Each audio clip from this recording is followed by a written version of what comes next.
안녕하십니까. EBS 입시 대표 강사 윤익우입니다. 네, 오늘 만나뵙게 돼서 반갑고요.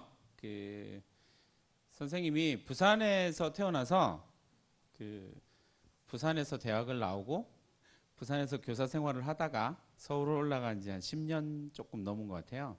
그래서 오늘 내려오면서 이런저런 생각들이 들더라고요. 태어난 고향이기도 하니까 오면서 이런저런 생각들을 들면서 여러분들 보면 무슨 이야기를 해줄까 뭐 이런 생각들을 많이 했는데 뭐 1시간 반 정도 진행되는 강의 동안 많은 것들을 배워갔으면 좋겠어요. 고3들 손 들어볼까요? 네, 내리세요. 1학년, 2학년? 네, 내리세요. 네, 학부모님? 네. 어쨌든 선생님은 EBS 입시 대표 강사로 지내기도 하고 또 실제로는 수능 출제도 들어갔다 왔고 뭐 여러분들이 치는 학력평가 출제도 하고 여러분들이 고3들이 치게 될 논술 출제도 들어갔다 왔고 뭐 하여튼간 여러분들이 대학 가는 거의 모든 방법에 다 참여를 해봤었거든요. 그래서 그 베이스를 가지고 오늘 이야기를 좀 드릴 거예요. 사실은 오늘 좀 많은 방송에서 이렇게 나중에 커트를 할 거라서 조금 리얼한 이야기를 조금 해드리도록 할게요. 일단 시작을 해보도록 합시다. 학부모님들이 생각보다 많이 오셨는데 많은 도움을 받아 가셨으면 좋겠고요. 선생님도 집에 학부모니까 이렇게 보이지만 학부모니까 집에 고3이 있거든요. 그래서 둘째가 올해 고3이고 첫째는 대학을 갔어요. 그래서 대학을 열심히 다니고 있고 얼굴 보기 힘들고 얼마나 잘 놀러 다니는지. 근데 어쨌든 부모님들에게 좀 많이 도움이 되긴 하실 거예요. 듣고 어떻게 해야 되는지에 대한 진지한 고민들을 좀 해보시면 좋을 것 같고 학생들은 잘 듣고 이제 어제 기말고사 끝났다면서요. 네, 오늘부터 이제 자소서를 쓰기 시작을 해야 되는데 어떻게 쓸 것인지에 대한 고민들을 좀 많이 해야 될 거예요. 왜냐하면 특히나 지방에 있는 고등학교의 자소서가 잘 나오는 경우가 잘 없거든요. 그래서 오늘 선생님이 여러 가지를 말씀을 드릴 텐데 그 이야기들을 좀 참고해서 자기만의 이야기들을 좀 만들어 주시면 좋을 것 같습니다. 7월입니다. 오늘 며칠이죠? 네, 7월 5일입니다. 학부모님들을 위해서 준비한 사진입니다. 학생들이 학교에서 뭐 하시는지 되게 궁금하죠? 고3인 이 아들내미 딸내미가 학교에서 뭐 하고 있냐면 이러고 있습니다. 학생들 찔리죠? 이러고 있습니다. 아유, 어찌나 잘 자시는지 아주 그냥. 자, 이 사진을 보여드린 가장 큰 이유는 사실 이 학생들이 자는 건 제가 1, 2년 본 게 아니라 제가 교사 생활 올해 21년째인데 21년 동안 뭐 주구장창 봐왔던 사진인데 제가 이 사진을 찍어서 보여드리는 이유는 이 반 앞에 문에 붙어 있는 것 때문에 사진을 찍고 엄청 열받아 했어요. 그날 수업 시간 내도록 애들한테 막 독서를 쏟아냈거든요. 그래서 뭐라고 적혀 있었냐면 이렇게 적혀 있었습니다.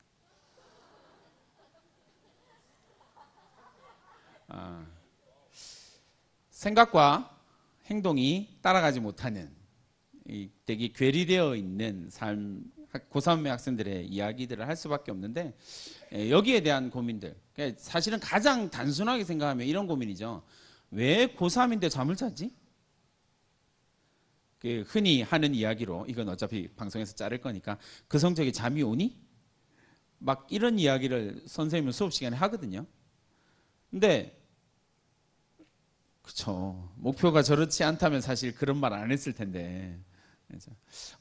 왜 제가 가장 힘들어하는 고민 중에 하나거든요. 왜 잠을 잘까? 학교에서. 왜 저렇게까지 무너져야 되지? 이런 고민들을 되게 많이 하는데 물론 고3들의 입장에서는 그럴 수밖에 없는 부분들이 분명히 존재를 해요. 이제 그걸 이겨내기 위한 과정이다라고 생각을 하시면 됩니다. 사실 이렇게 생각하면 되게 간단하죠. 왜 잠을 잘까요? 잠을 자는 이유는 이것 때문이죠. 아무리 노력해도 오르지 않는 내신. 그죠? 그래서 이제 고3이 되었어요. 그러다 보니까 대학을 가야 되는데 내신 때문에 수시는 불가능하다고 생각을 하고요. 그러면 이제 뭐밖에 안 남아요? 정시밖에 안 남았죠. 그래서 재학생들이 절대 하면 안 되는 이야기를 합니다. 뭘까요? 정시에 올인한대요. 정시에 누가 있는지도 모르고. 그렇죠. 정시는 여러분들이 가는 장소가 아니에요. 여러분들을 위해서 준비된 공간이 아니라고 생각하시고 지금이라도 수시에서 내가 어떤 대학을 가야 될 건지 잘 고민을 해서 선택을 하시면 돼요. 잘 생각해 봅시다. 학부모님들은 못 받았을 가능성이 매우 높지만 지난주 6월 25일 날 지지난주? 네. 10일 됐으니까 지지난주 6월 25일 날 고3 학생들의 성적표가 나왔습니다. 부모님들 표정이 별로 안 좋으시군요. 못 받으셨어요. 그렇죠. 이제 여러분들이 어떤 전략을 짜고 내가 대학 입시를 어떻게 보낼 것이냐에 대한 가장 큰 고민은요. 6월 25일 날 받은 성적표에서 출발합니다. 그게 여러분들이 갈 수 있는 대학이거든요. 되게 간단한 거죠. 담임 선생님한테 가서 선생님이 이 성적으로 어느 대학 갈 수 있어요? 알려주세요 라고 이야기하면 여러분들의 전년도 선배들의 시험 결과를 딱 보여주면서 여러분 너희들은 이 성적으로 지금 이 정시 성적으로 이렇게 갈 수 있을 거야 이렇게 알려주실 거예요. 근데 담임선생님한테 가서 이렇게 질문하기 되게 민망하잖아요. 내 성적이 111도 아니고 그렇죠? 그렇게 되게 민망하다고 생각되면 EBS에 가서 그 진학 상담실이 있어요. 거기에 가서 여러분 성적 올리시면 다 이렇게 비밀이 다 보장되거든요. 거기다 올리시고 이 성적으로 갈 수 있는 모든 대학을 알려주세요라고 남기면 18시간 안에 답변이 와요. 그 대학이 여러분들이 그 성적으로 갈 수 있는 대학이에요. 거기에 대한 고민. 전략을 짤 때 실패하는 이유가 뭐냐면요. 그 부모님들, 학부모님들 좀 잘 고민해 보세요. 3학년 학생들. 입시 전략을 짤 때 선생님은 입시 전문가이기 때문에 입시 전략을 어마어마하게 많이 짰어요. 근데 입시 전략을 짤 때 저랑 입시 전략을 짜는 학생들이 실패를 거의 안 하는 이유가 뭐냐면요. 저는 입시 전략을 짤 때 아주 잔인하게 공격 들어가거든요. 팩트, 성적, 그 베이스 이상은 절대 얘기하지 않아요. 그 성적 제 학생들이 제일 많이 말하는 게 뭐냐면 6월 모의평가는 제가 컨디션이 좀 안 좋아서 맞죠?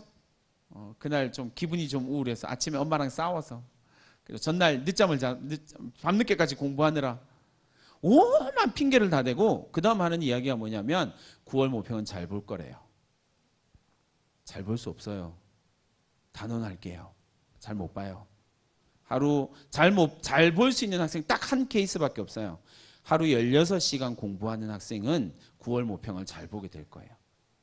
그게 아닌 한은 성적 올려서 원서를 쓰겠다, 입시 전략을 세우겠다, 안 됩니다. 그렇게 생각하시면 입시는 실패하게 돼요. 대체로 전국적으로 봤을 때 70%에서 75% 정도의 학생이 6월 모평이 고3 전체에서 성적이 가장 높아요. 쌤 말도 안 되는 소리 하지 말라고 이야기하고 싶겠지만 실제로는 그래요. 거의 75%의 학생이요.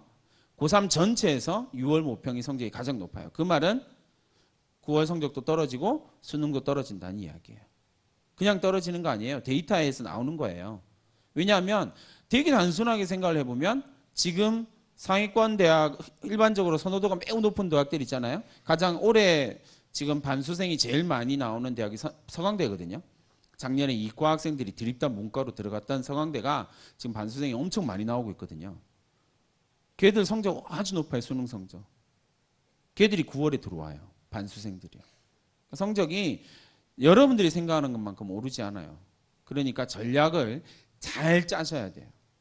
네, 그 부분에 대한 고민들이 좀 있어야 돼요. 이 자료를 보여드리는데 이 자료가 뭐냐면 2019년 작년 수능에서 서울에 있는 재학생들 가운데서 3월, 6월, 9월 수능 4개의 시험을 모두 본 학생의 데이터예요. 4개의 시험을 안 보는 학생들도 되게 많거든요. 근데 4개의 시험을 모두 본 학생들의 데이터를 쭉 보면 국어 성적이요. 다 떨어지죠. 1등급 63%밖에 못 찍. 하락이 63%예요. 30%밖에 못 지켜요. 이건 서울에 있는 학생이라서 그렇고요. 전국으로 가면 10%대예요. 자기 성적 지키는 학생이에요. 쉽지 않다라는 거예요. 그러니까 말을 너무 쉽게 하지 마세요. 공부 열심히 해서 성적 올릴 거다. 그 말을 하는 순간 포기되어지는 것들이 되게 많아요. 네, 그 부분에 대한 고민을 좀 해주셔야 되고요. 어쨌든 오늘은 자기소개서에 대한 이야기니까 자기소개서에 대한 이야기를 조금 더 디테일하고 중요한 이야기들 해줄 거예요. 근데 그 전에 여러분들이 꼭 알아야 될 게 있어요. 왜냐하면 자기소개서는 학생부 종합 전형에서 내는 거거든요. 그러니까 자기소개서는 기본적으로 출발점이 어디냐면 학종을 제대로 이해해야만 자기소개서가 제대로 나와요. 학종을 제대로 이해 못하면 자기소개서가 제대로 나올 수가 없거든요. 그래서 그 부분에 학종에 대한 이야기를 앞에 잠깐만 할 테니까 이 내용을 잘 생각을 해보시고요. 대학이 학종이라고 하는 학생부 종합 전형이라고 하는 전형을 통해서 어떤 학생을 뽑기를 원하는지, 그렇다면 나는 무엇을 준비해야 되는지 거기에 대한 고민을 하시면 돼요. 그러면 붙거든요. 일단 K대학입니다. 학생부 종합전형으로 선발하는 학생들 가운데 대학이 어떤 학생을 뽑으려고 하냐면 이런 학생을 뽑으려고 합니다. 이거는 학생부 종합전형 안내책자를 내고 있는 23, 4개 정도의 대학에 거의 공통적으로 나타나는 이런 학생을 뽑고 싶어 합니다. 근데 선생님은 교직생활 21년 차인데 이런 학생을 본 적이 없어요. 어떻게 할 수가 없네요. 앞으로도 못 볼 것 같아요. 왜냐하면 이런 학생은 없거든요. 그렇죠? 이런 학생이 있다면 학교를 안 다니고 있겠죠. 워낙 훌륭한 학생이니까. 실제로 대학이 뽑고 싶은 학생은 어떤 학생이냐면요. 이런 학생이에요. 졸업 후에 대학을 빛낼 수 있는 학생이에요. 이게 K대학을 선생님이 갖고 온 이유는 전체 대학 중에서 유일하게 솔직한 이야기를 하는 대학이에요. 그래서 갖고 왔거든요. 보세요. 졸업 후에 대학을 빛낼 수 있는 학생을 학생부 종합전형에서 뽑고 싶어 하는 겁니다. 물론 되게 단순하게 이야기하면 이래요. 그러면 이런 학생은 어떤 학생일까요? 이런 학생을 뭐라고 그럴까요? 우수한 학생이라 그래요. 우수한 학생이라고 이야기를 하거든요. 그죠? 그러니까 결국에 학생부 대학이요. 학종, 논술, 정시 막 오만 전형을 많은 전형을 만드는데 그 많은 전형을 만드는 유일한 목표가 뭐냐면요. 우수한 학생을 뽑고 싶은 거예요. 다만 우수함의 방향이 조금 다른 거예요. 제가 이제 선생님이 앞에서 그래서 우수한 학생을 뽑을 거예요 라고 이야기할 때 학생들이나 학부모님들이 머릿속에 생각하는 건 뭐죠? 그렇지. 성적이 뛰어난 학생을 뽑는다는 이야기지. 이렇게 하면 학종에 안 맞는 거예요. 그건 학종이 아니거든요. 그러면 이제 우수함이 뭐냐라고 이야기를 할 때 이 우수함의 기준은 대학들이 공통적으로 이야기하는 건 학인 전발이다라고 이야기를 해요. 학인 전발이다라고 잘 기억해 두시고요. 여러분들이 자기소개서를 쓸 때 제일 중요한 단어가 뭐냐면 이 학인 전발이라고 하는 단어예요. 여기에 포커스를 두고 자기소개서를 쓰면 거의 실패하지 않아요. 학인 전발이 뭐냐면 이렇게 됩니다. 학업 역량, 인성, 전공적 합성, 발전 가능성 이렇게 네 가지를 이야기를 하거든요. 그러면 내가 학생부 종합 전형이라고 하는 입학 전형에서 보여줄 수 있는 능력이 학업 역량, 인성, 전공적 합성, 발전 가능성이다. 요 네 가지다라고 하는 걸 포커스를 맞추시는 게 필요해요. 다만 이 학인 전발이다라고 이야기하는 것이 오해가 좀 많아요. 실제로는 학생부 종합 전형에서 특히나 자기소개서를 쓰고 실패하는 되게 잘 썼다라고 생각하고 실패하는 케이스들은 대부분 다 학종에 대한 오해에서 출발하거든요. 그러니까 대학이 우수하다라고 이야기를 하는 건 대학이 생각하는 거랑 여러분들이 생각하는 우수함을 일치시켜주는 과정이 필요해요. 근데 대체로 대학이 생각하는 우수함이랑 여러분들이 생각하는 우수함이 좀 다르거든요. 근데 그걸 일치시키는 과정이 되게 중요한데 우리는 그 과정을 대체로 생략하고 자기소개서를 써요. 나 잘났습니다. 나 잘합니다. 나 뛰어납니다만 쓰거든요. 그러니까 떨어지는 거예요. 봅시다. 학업 역량부터 간략하게 이거 뭐 사실 학업 역량, 인성, 전공적 합성, 발전 가능성이라고 하는 네 가지 요소만 설명하는데도 선생님 저는 한 4시간 이상 걸리거든요. 왜냐하면 되게 오해가 많고 잘못 생각하고 있고 접근 방법이 틀리고 막 그래서 조금 그래요. 근데 공부가 좀 필요한 영역이거든요. 학업 역량이다라고 이야기를 하면 이제 기본적으로 생각을 해보세요. 학업 역량이 뭘까라고 이야기를 하면 학생이나 학부모님들이 제일 먼저 생각하는 건 뭐냐면요. 성적이요. 내신 성적이요. 그거 생각하세요. 근데 아니에요. 내신 성적을 반영하지 않는다는 건 아니에요. 맨 처음에 나와 있죠? 반영해요. 근데 왜 이게 크게 의미가 없냐면 이렇게 말씀드리면 간단하겠죠. 예를 들어서 서울에 있는 주요 대학들, 이건 지방에 있는 국립대랑 서울에 있는 주요 대학들은 학생부 종합전형 성격이 좀 많이 다르거든요. 그러니까 서울에 있는 주요 대학들 같은 경우는 학생부 종합전형으로 대학을 쓰는 학생들의 내신 수준이 거의 비슷해요. 그러니까 내신이 우수하기 때문에 뽑히는 학생은 없어요. 그렇게 생각하시면 돼요. 그러니까 내신은 변별력이 없는 자료예요. 그럼 도대체 선생님 학업 역량이라고 하는 게 뭔가요? 라고 이야기를 한다면 그 학업 역량은요, 대학이 요 근래에 되게 강조하는 건 세 번째 이야기예요.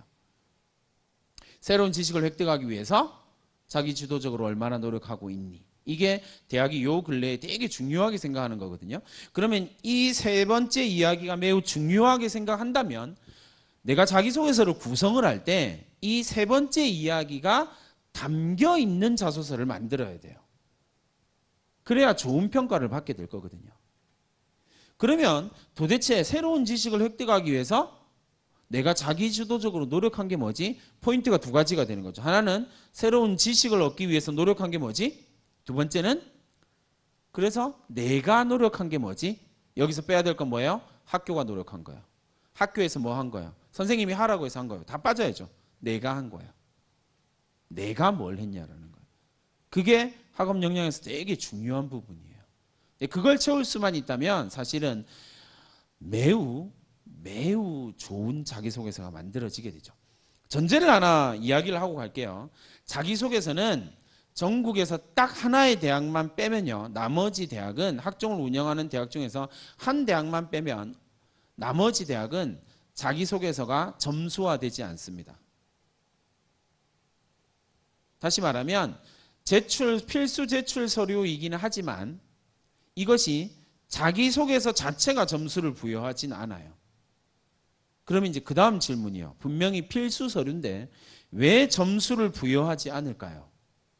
왜냐하면 자기소개서 자체는 아무런 능력이 없거든요. 자기소개서가 능력을 발휘하는 건 뭐냐면요, 학생부랑 묶어질 때 능력을 발휘하는 거예요.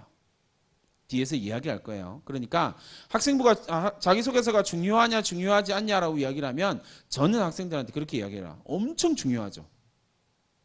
자기소개서로 당락이 결정됩니다. 어떻게 썼느냐에 따라서. 다만 자기소개서만으로는 절대 영향력이 나올 수가 없어요. 그걸 잘 생각을 하셔야 돼요. 그러니까 내가 새로운 지식을 획득하기 위해서 자기주도적으로 노력했다라는 사실은 어디에 있어야 되냐면 학생부에 있어야 돼요. 그게 포인트예요. 그걸 끄집어내는 게 자기소개서인 거거든요. 어쨌든 학업 역량은 그렇습니다. 제발 내신의 어떠함이 그 자기소개서를 쓰고 학종을 지원하는데 큰 영향력을 미치지 않았으면 좋겠다라는 게 첫 번째예요. 왜냐하면 되게 단순하게 생각해 보세요, 여러분. 고등학교에서 공부 잘해서 조금 더 냉정하게 말하면 객관식 시험을 잘 쳤다라는 사실이 나의 능력을 증명할 수 있을까요? 아니요. 그건 객관식 시험을 잘 친 거죠. 학종은 그런 전형이 아니거든요. 객관식 시험을 잘 쳤다고 우수하다라고 인정해준다? 그건 학생부 교과 전형이에요. 학생부 종합 전형은 객관식 시험 자체에 포커스를 두지 않거든요. 그렇다면 뭐냐면 내가 어떠한 우수함을 가지고 있는지를 이 방면에서 증명해내기만 하면 돼요. 나의 우수함을요. 포인트는 증명이 있겠죠, 그죠? 네, 그걸 여러분들이 고민을 하셔야 됩니다. 두 번째에 대한 이야기를 할 텐데요. 두 번째는 인성에 대한 이야기예요. 학종을 이제 학생들하고 막 이야기를 하고 자기소개서에 대해서 막 지도를 하다 보면 학생들이랑 제일 많이 부딪히는 이야기 중에 하나가 뭐냐면 인성이에요. 인성하면 제일 먼저 뭐가 떠오를까요? 도덕적인 학생, 성실한 학생, 착한 학생. 질문을 바꿔볼까요? 대학은 착한 학생을 뽑을까요? 안 뽑아요. 그렇죠. 부모님들, 학부모님들 상담하러 오세요. 이렇게 얘기하세요. 선생님, 제 아들, 제 딸은 너무 착한데 아니, 착한 거랑 대학 가는 거랑 무슨 상관이 있냐고요. 대학은 안 뽑아요. 착하다고 뽑지 않아요. 그러니까 평가 요소로서 인성이다라고 이야기라는 건 착하냐 착하지 않냐의 문제가 아니라는 거예요. 여기에 대한 심각한 오해가 있어요. 그러니까 인성에 대해서 이야기하라 그러면 다 자기 착하고 뭐 이런 이야기를 적으니까 평가 자체가 안 되는 거예요. 이건 평가 요소거든요. 평가 요소는 객관적으로 평가가 가능해야 돼요. 누가 보더라도 우수함이어야 되거든요. 그러면 도대체 인성이라고 하는 게 뭘까요? 라고 이야기를 하면 일단 인성이 영어로 뭔지를 봐야죠. 인성은 영어로 뭘까요? 영고등학교의 영어 레벨 테스트? 인성은 영어로 뭘까요? 크게 시작! 아무도 대답을 안 하는군요. 네, 좋아요. 인성은요? 영어로 퍼스널리티예요. 이상한 대답을 한 학생, 몇몇 학생들이 있었죠? 퍼스널리티예요. 인성은. 캐릭터라고요. 캐릭터. 휴머니티가 아니라고요. 인간성을 이야기를 하는 게 아니라고요. 평가 요소로서의 인성은 인간성을 이야기를 하는 게 아니에요. 그러니까 실제로는 인간성이 어느 정도 포함이 되죠. 인성에도. 당연히 포함이 되죠. 그러나 훨씬 더 광범위한 개념이에요. 그러니까 대학에서 인성이다라고 이야기를 할 때는 너의 캐릭터의 정체가 뭐냐예요. 네 퍼스널리티가 뭐냐고. 너의 특성이 뭐냐고. 그 특성을 나에게 보여달라고. 그 특성이 우수하다면 내가 널 뽑아줄게. 이게 인성에 대한 이야기예요. 그러니까 인간성에 대한 이야기를 하는 게 아니라고요. 그러니까 제발 거기다 저 착해요 적지 마세요. 그렇죠. 안 착해도 돼요. 물론 착하면 더 좋겠죠. 그렇죠. 냉정하게 이야기해서 대학은 여러분들이 착한가 착하지 않느냐에 관심 없어요. 우수하냐 우수하지 않냐의 차이점이죠. 세 번째요. 전공적합성은 학생부 종합전형에서 가장 심각한 오해를 만들어내는 영역이에요. 정말 간단하게 이야기하면 이래요, 여러분. 의사가 되기 위해서요. 전공적합성이요. 의사가 되기 위해서 봉사활동을 뭐 해야 될까요? 의사가 되기 위해서 봉사활동 뭐 해야 될까요? 이러면 어디 사교육업체 가서 컨설팅 받아와서 뭐라고 얘기하냐면 저한테 선생님 제가 의사가 되기 위해서요 병원에서 봉사활동을 하기로 했어요.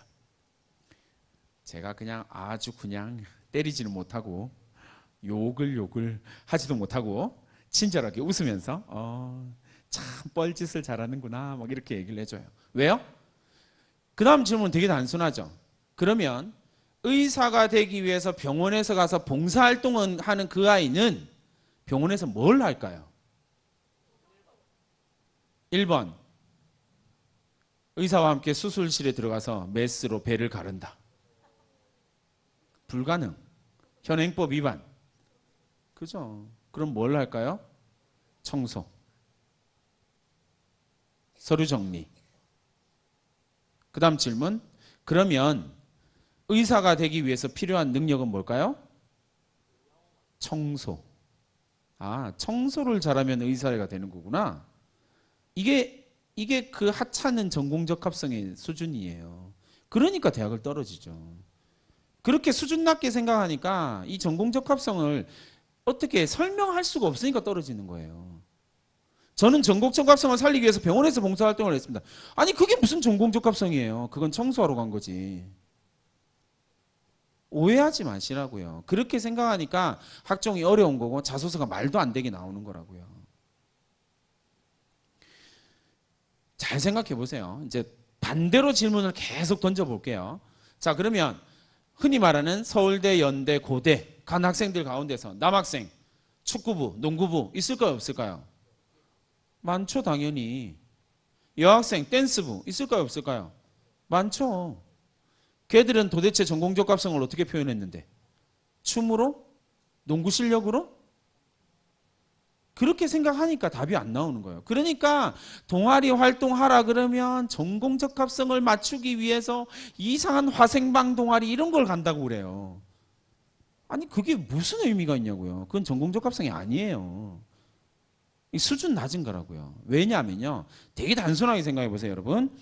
고등학교에서 3년 동안 여러분들이 배우는 과목 수는요. 많아야 13과목이에요. 근데 대학 학과를 생각해 보세요. 대학 학과는 몇 개 있을까요? 수백 개 있어요. 전공 적합성은 도대체 어떻게 찾을 수 있을까요? 그렇잖아요. 내가 핵물리학자가 되고 싶어요. 그럼 봉사활동 어디서 해야 돼? 원자력 발전소? 들어가지도 못해요. 그럼 원자력 발전소 주변 청소? 아니 그게 무슨 전공 적합성이냐고요. 제발 수준 낮은 이야기 하지 말고요. 전공 적합성이 도대체 뭘까요? 고민을 해보세요. 고등학교에서는 이 전공 적합성을 찾을 수 없어요. 계열 적합성이 맞는 단어거든요. 정확하게는. 그러나 어쨌든 전공 적합성이라고 하는 단어가 있으니까 그럼 도대체 전공 적합성은 어떻게 표현하는데요 선생님? 라고 이야기를 하면 딱 적어두세요. 거기다가 여러분들한테 진짜 중요한 단어를 하나 알려줄 텐데 전공 적합성은 뭐냐면요. 능력이에요. 능력이요. 자, 다시 얘기해 줍니다. 하나만 얘기해 볼게요. 제가 작년에 연대를 보낸 학생이에요. 작년에 연대 학업우수자 전형에 의료학과에 합격한 학생, 그리고 이 학생이 저랑 두 가지를 썼는데 하나는 이제 영어 특기자 전형으로 국제학부, 그리고 하나는 활동우수 이렇게 의류. 꿈이 그 패스트 패션 CEO거든요. 패스트 패션을 이렇게 운영하는 기업의 CEO예요. 사장이 되는 게 꿈이고요. CEO가 되는 게 꿈이고 그 영역이 패스트 패션이에요. 자, 그러면 이 학생이 이 학생이 여학생인데요. 제가 지금까지 본 춤추는 댄스를 하는 학생 중에서 가장 잘 추는 학생이에요. 전 너무너무 잘 춰요. 춤을. 1학년 동아리, 창체 동아리 댄스부, 자율 동아리 댄스부, 2학년 댄스, 3학년 댄스 이렇게 해서 제가 그놈을 부를 때 뭐라고 부르냐면 땡땡땡이라고 불렀거든요. 야 땡땡땡 일로 와봐. 자, 생각해 보세요. 땡땡땡이에요. 근데 어디를 갔다고요? 연대를요. 동아리가 댄스 동아리인데요. 전공적 합성. 춤을 잘 추며. 춤을 잘 추는 거랑 패션 업계 CEO랑 뭔 상관이 있는데. 이렇게 생각하면 답이 없는 거예요. 그건 되게 수준 떨어지는 이야기가 되는 거죠. 그럼 도대체 선생님 그 학생의 자소서는 전공적 합성을 어떻게 보여줬나요? 라고 이야기를 하면 제일 중요한 질문 하나를 던지시면 돼요. 땡땡땡 일로 와봐. 패스트 패션 CEO가 되기 위해서 필요한 제일 중요한 능력은 뭘까? 생각해봐. 어떤 능력이 제일 중요하다고 생각하고 어떤 능력을 갖춰야 되니? 질문. 생각해보세요. 여러분들도. 패스트 패션의 CEO가 되기 위해서, 패션 업계의 CEO가 되기 위해서 어떤 능력이 필요할까요? 그것도 그냥 패션이 아니라 패스트 패션이에요. 시류에 민감해야 되고 끊임없이 변화하게 되는 빨리 순환되는 이 의류 산업을 끌고 가기 위한 CEO가 되려면요. 제일 중요한 능력이 뭘까요? 창의성이요. 남과 다른 걸 볼 수 있는 것. 유행을 선도할 수 있는 능력. 창의성이요. 그러면 이 학생은 전공적 합성을 뭘 보여줘야 돼요? 창의성을 보여줘야죠. 이해됐죠? 자, 그러면 이 학생은 창의성을 고등학교 생활에서 어디에서 보여줬을까요? 땡땡땡에서요. 뭐 했는데요? 공연기획이요. 이렇게 가는 거예요. 자기의 능력이 어떠냐고요. 재작년에 제가 고대를 보낸 남학생, 축구에 방송에서 쓸 수 없는 용어군요. 축구를 너무너무 사랑하는 학생, 남학생, 있죠? 축구를 미도록 좋아하는 그 학생이요. 남학생. 1학년 창체 동아리 축구. 여기 몇몇 학생들 있죠? 1학년 창체 동아리 축구. 자율 동아리 3대3 축구. 축축축축축축. 그 학생이 3학년 때 선생님이랑 자소서 쓰면서 넌 도대체 3년 동안 5개 학기 동안 동아리 활동 축구부를 하면서 무슨 역할을 했니? 저는 골키퍼요. 왜 축구를 좋아하는지 모르겠어. 뛰어다니는 것도 아닌데 얘는 왜 축구를 좋아하지? 막 이러면서 골키퍼. 그러면 이제 그다음 물어보는 거 똑같이 물어보는 거예요. 자, 그러면 네가 뭐가 되고 싶은지 모르겠는데 네가 5개 학기 동안 10개, 실제로는 10번이겠죠. 그죠? 10번의 동아리 활동을 통해서 키운 능력이 뭐니? 어떤 능력을 키웠다고 생각해? 질문. 왜 1학년, 2학년 축구부 동아리 활동이 뭐라고 적혀있냐면 제가 선생님이 제일 답답해하는 거예요.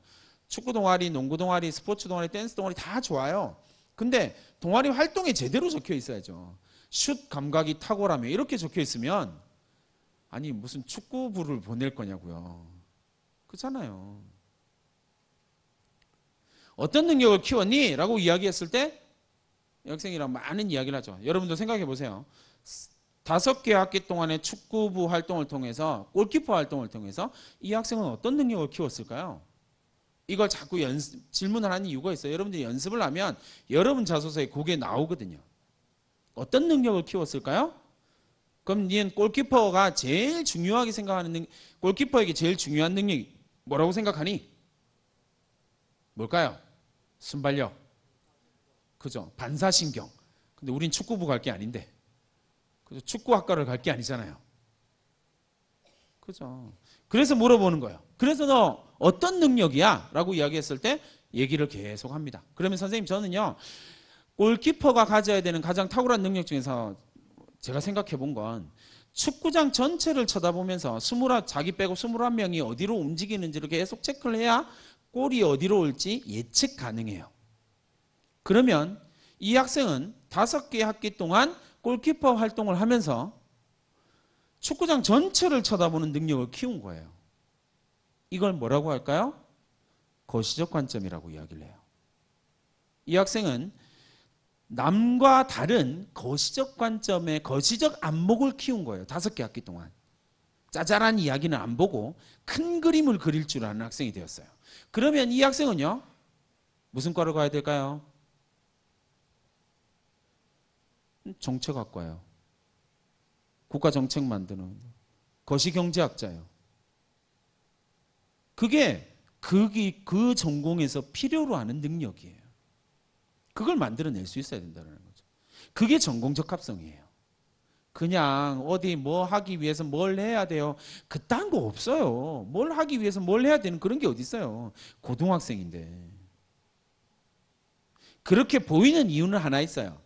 왜 의사는 병원에서 봉사활동을 의사가 꿈꾸는 학생은 병원에서 봉사활동을 해야 된다라고 생각하냐면 학종에서 그렇게 쓴 학생들이 대체로 쓴 학생들이요. 합격한 학생들이 아니에요. 쓴 학생들이 대체로 병원에 봉사활동을 다녔거든요. 그러니까 그런 오해가 만들어지는 거예요. 아니에요. 단언할 수 있어요. 그럴 필요 없어요. 그 활동이 중요한 게 아니거든요. 전공적 합성은 무조건 능력으로 표현된다는 겁니다. 내가 그 전공과 관련된 어떤 능력을 가지고 있느냐. 그걸 표현할 수 있어야 된다는 거죠. 발전 가능성에 대한 이야기입니다. 확인, 전발 이렇게 해서 발전 가능성에 대한 이야기인데 이 발전 가능성에 대한 이야기는 뭐 성장 가능성이라든지 뭐 대학은 다양한 단어를 쓰거든요. 근데 어쨌든 발전 가능성이다라고 이야기를 하는 건 제가 개인적으로는 지방에 있는 학생들을 지도할 기회가 좀 있을 때는요. 학인, 전발 중에서 제일 많이 짚어서 끌어올리는 능력은 발전 가능성이에요. 왜냐하면 지방에 있는 학생들은요. 이 발전 가능성으로 자기소개서를 썼을 때 설득력이 생기거든요. 그러니까 여러분들도 이 발전 가능성이 조금 포커스를 맞춰보세요. 왜요? 지금 내가 조금 부족할 수 있어요. 발전 가능성이 성장 가능성, 뭐 잠재력 이런 단어들이잖아요. 근데 제발 오해하지 마세요. 특히나 학부모님들 우리 딸 우리 아들은 다 정말 탁월한 잠재성을 가지고 있는데 지금 공부를 좀 안 할 뿐이야. 아니에요. 그렇게 생각하시면 안 돼요. 그럼 실패하게 돼요. 잠재력이나 발전 가능성, 성장 가능성을 이야기하는 건 제가 계속 말씀드린 거잖아요. 이건 평가 요소예요. 그렇기 때문에 객관적으로 증명된 능력만 인정합니다. 입학사정관들이 이 서류를 보면서 공통적으로 이 학생은 진짜 발전 가능성이 있겠네 라고 공통적으로 이야기하는 게 이게 픽이 되는 거라고요. 그러니까 우리 아들은 우리 딸은 나는 잠재력이 있어 그런 이야기는 누구나 할 수 있어요. 그건 아니고요. 그러면 이제 그 다음 이야기는요. 평가 요소로서의 발전 가능성은 도대체 무엇을 평가하는지 대한 고민이 있어야 되겠죠. 그 내용이 여기 나와 있어요. 사실은 대학이 제일 중요하게 생각하는 건 4번째 거예요. 4번째 거고요. 물론 4번째 게 다는 아닌데 어쨌든 4번째 걸 되게 중요하게 생각하는데 기본적으로 주요 대학에서 연세대 정도만 빼고 나면요, 주요 대학에서는 베이스로 깔고 가는 게 뭐냐면 2번이에요. 성장 가능성의 베이스로 깔고 가는 건 무조건 독서입니다. 왜냐하면 어떤 책을 읽었느냐는 이 학생이 어떤 수준을 가지고 있느냐를 정확하게 보여주게 돼 있거든요. 그러니까 독서가 제대로, 독서 포트폴리오가 제대로 되어 있는 학생은 일단 매우 성장 가능성이 높은 학생으로 예측해요. 입학사정관들이요. 두 번째 거요. 이게 베이스가 되고요. 실제로 이 발전 가능성에서 제일 중요하게 생각하는 건 네 번째 거예요. 저도 학생들을 보낼 때는 네 번째 거에 좀 포커스를 많이 찍거든요. 특히나 지방에 있는 학생들은요, 네 번째 거 되게 중요해요. 뭐냐면 김해라고 하는 지역에 한계 있을 수 있고요. 그리고 고등학교에 한계도 있어요. 조금 좁게 가면요, 내 수업에 들어오는 선생님의 한계도 있어요. 뭐 선생님이 완벽한 존재는 아니잖아요. 그 한계를 여러분들이 어떻게 극복해냈냐고요. 선생님, 저희 반은요 이래서 안 돼요. 그럼 대학이 뭐라고 이야기할까요? 그래, 넌 오지 마. 선생님, 저희 학교는 이래서 안 돼요. 그럼 대학이 뭐라고 할까요? 아유, 그래, 그럼 너는 거기 있어 그냥. 선생님, 저희 지역은 이래서 안 돼요. 그럼 대학이 뭐라고 할까요? 너는 우수함을 증명 못했잖아 라고 이야기를 하는 거예요. 3학년 학생들, 학생부 입력은 8월 31일까지 마감이에요. 오늘부터 여러분들이 해야 할 주력 하나를 이야기를 해줄게요. 하면 갑니다. 이 선생님은 발전 가능성을 걸어서 떨어뜨리는 학생이 한 명도 없거든요. 발전 가능성 걸어서는 무조건 붙였어요. 왜냐하면 그걸 증명해내기만 하면 되거든요. 네 번째 거 할 수 있는 가장 좋은 방법이 뭐냐면요, 우리 학교에 문제점이 있어. 적어보세요. 그 다음에 이걸 어떻게 고치려고 여러분들이 노력했는지를 보여주세요. 우리 반에 문제점이 있어? 어떻게 고치려고 노력했는지. 문제점이 있고 비판하고 막 욕하는 건 아무나 할 수 있어요. 그러나 그걸 고치려고 노력하는 건 아무나 할 수 없어요. 그래서 대학은 이걸 뭐라고 불러요? 우수함이라고 불러주는 거예요. 네가 너의 지역의 한계를 뛰어넘으려고 노력했어? 그럼 넌 우수한 학생이지. 네가 너의 학교의 한계를 뛰어넘으려고 노력했어? 그럼 넌 우수한 학생이야. 넌 발전 가능성이 있어. 이렇게 이야기를 해주는 거예요. 작년에 선생님이 그 이화여대를 보낸 문과 학생인데, 재작년이군요. 재작년에 문과 학생인데 이화여대 엘텍공대를 장학생으로 보낸 학생이 있어요. 이 학생이 네 번째 거를 저랑 걸었거든요. 저희 학교에서 이화여대를 간 학생 중에서 내신이 가장 낮은 학생이었어요. 다들 절대 못 간다 그랬거든요. 택도 없는 소리 하지 말라 그랬었거든요. 3학년 때 내신이 3.67? 뭐 이랬어요. 그 학생이 갔어요. 왜요? 이 학생은 2학년 때 제가 담임을 했던 학생이고, 그 학생이 뭐라고 그랬냐면, 선생님, 야간 자율학습을 정말 자율학습이에요. 자기가 원하는 학생들 많으니까. 야간 자율학습을 마치고 내려오는데 학교가 내려오는 길이 진입로가 너무 어두워요. 여학생이었어요. 조금 이화여대를 갔으니까 여학생이겠죠. 어쨌든 너무 어두워요. 선생님이요, 그 학교 10년, 지금 올해 12년째 다니고 있는데 12년 동안 그 장면을 계속 봤거든요. 근데도 한 번도 그걸 고치겠다는 생각을 해본 적이 없었어요. 근데 그 학생이, 선생님 이거 좀 바꿀 수 있지 않을까요? 좋아, 바꾸자. 그 학생하고 선생님하고 기획안 만들고 뭐 개선 프로젝트 뭐 이렇게 해서 기획안을 만들어 가지고 학원위를 통과시켰어요. 그 학생이 직접 학원위에 들어가서 발표를 했어요. 이러이러해서 이렇게 바꿔주시면 좋을 것 같습니다. 통과됐어요. 그래서 그 학생이 그렇게 한 내용이 어디로 들어갈까요? 학생부에 그대로 기록되는 거죠. 학교 개선 프로젝트. 제가 이름을 학교 개선 프로젝트라고 했거든요. 학교 개선 프로젝트에서 이러한 일이 생겼어. 이러한 활동을 했어. 전국에 한 명. 전국에 한 명일 수밖에 없겠죠. 이 학생이 내신이 내신이 조금 안 좋고 막 이렇게 했는데 어쨌든 1차를 통과했어요. 학교에서 난리가 났죠. 어떻게 그 내신을 가지고 갈 수 있냐고 막 난리가 났어요. 그러고 난 다음에 이 학생이 면접을 갔어요. 10분 동안 뭐 했게요? 면접 10분 동안 그것만 물어봤어요. 학교 개선 프로젝트. 왜? 어떻게? 어떤 과정을 거쳐서 진짜로 했는지를 검증하는 거예요. 그런데 이 학생은 진짜로 했거든요. 그러니까 대답을 잘했죠. 그리고 합격한 거예요. 발전 가능성. 근데 이런 학생이 되게 많아요. 얼마든지 가능하다라는 거예요. 교장 선생님, 교감 선생님이 좀 힘드시겠지만 어쨌든 교장 선생님, 교감 선생님 힘든 건 난 잘 모르겠고 여러분들이 생각하기에 나는 졸업하면 그만이니까 이렇게 생각하고 학교의 문제점, 바꿀 수 있는 것, 개선할 여지가 있는 것 이런 것들을 쫙 적어보시고요. 하나 해보세요. 2달. 8월 말까지 2달 남았습니다. 부모님들 계시잖아요. 도움을 청하세요. 부모님하고 담임 선생님하고 묶어서요. 내가 무엇을 바꿀 수 있는지에 대한 고민이에요. 한 단계 더 나아가면 지금 1학년, 2학년들도 있었으니까요. 1학년, 2학년들요. 우리 지역 사회가 가지고 있는 문제점이 있어요. 많아요. 진짜 많아요. 그 중에서 한두 가지만 고르세요. 그리고 그걸 1년 장기 프로젝트로 가세요. 내가 이걸 바꾸기 위해서 어떻게 해야 될까? 선생님 학교에 지금 이 프로젝트를 선생님이랑 진행하는 학생들은 지역 구청 예산 심의위원회에 같이 들어가거든요. 같이 들어가서요. 막 발표하고 자기가 준비한 내용 발표하면서 막 구청에서 발생할 수 있는 문제들을 해결하기 위해서 막 노력하고 있어요. 근데 그걸 해보시는 거예요. 그게 여러분들이 가지고 있는 한계를 뛰어넘기 위한 노력이 돼요. 그것만으로도 이미 우수함을 증명하는 거예요. 얼마든지요.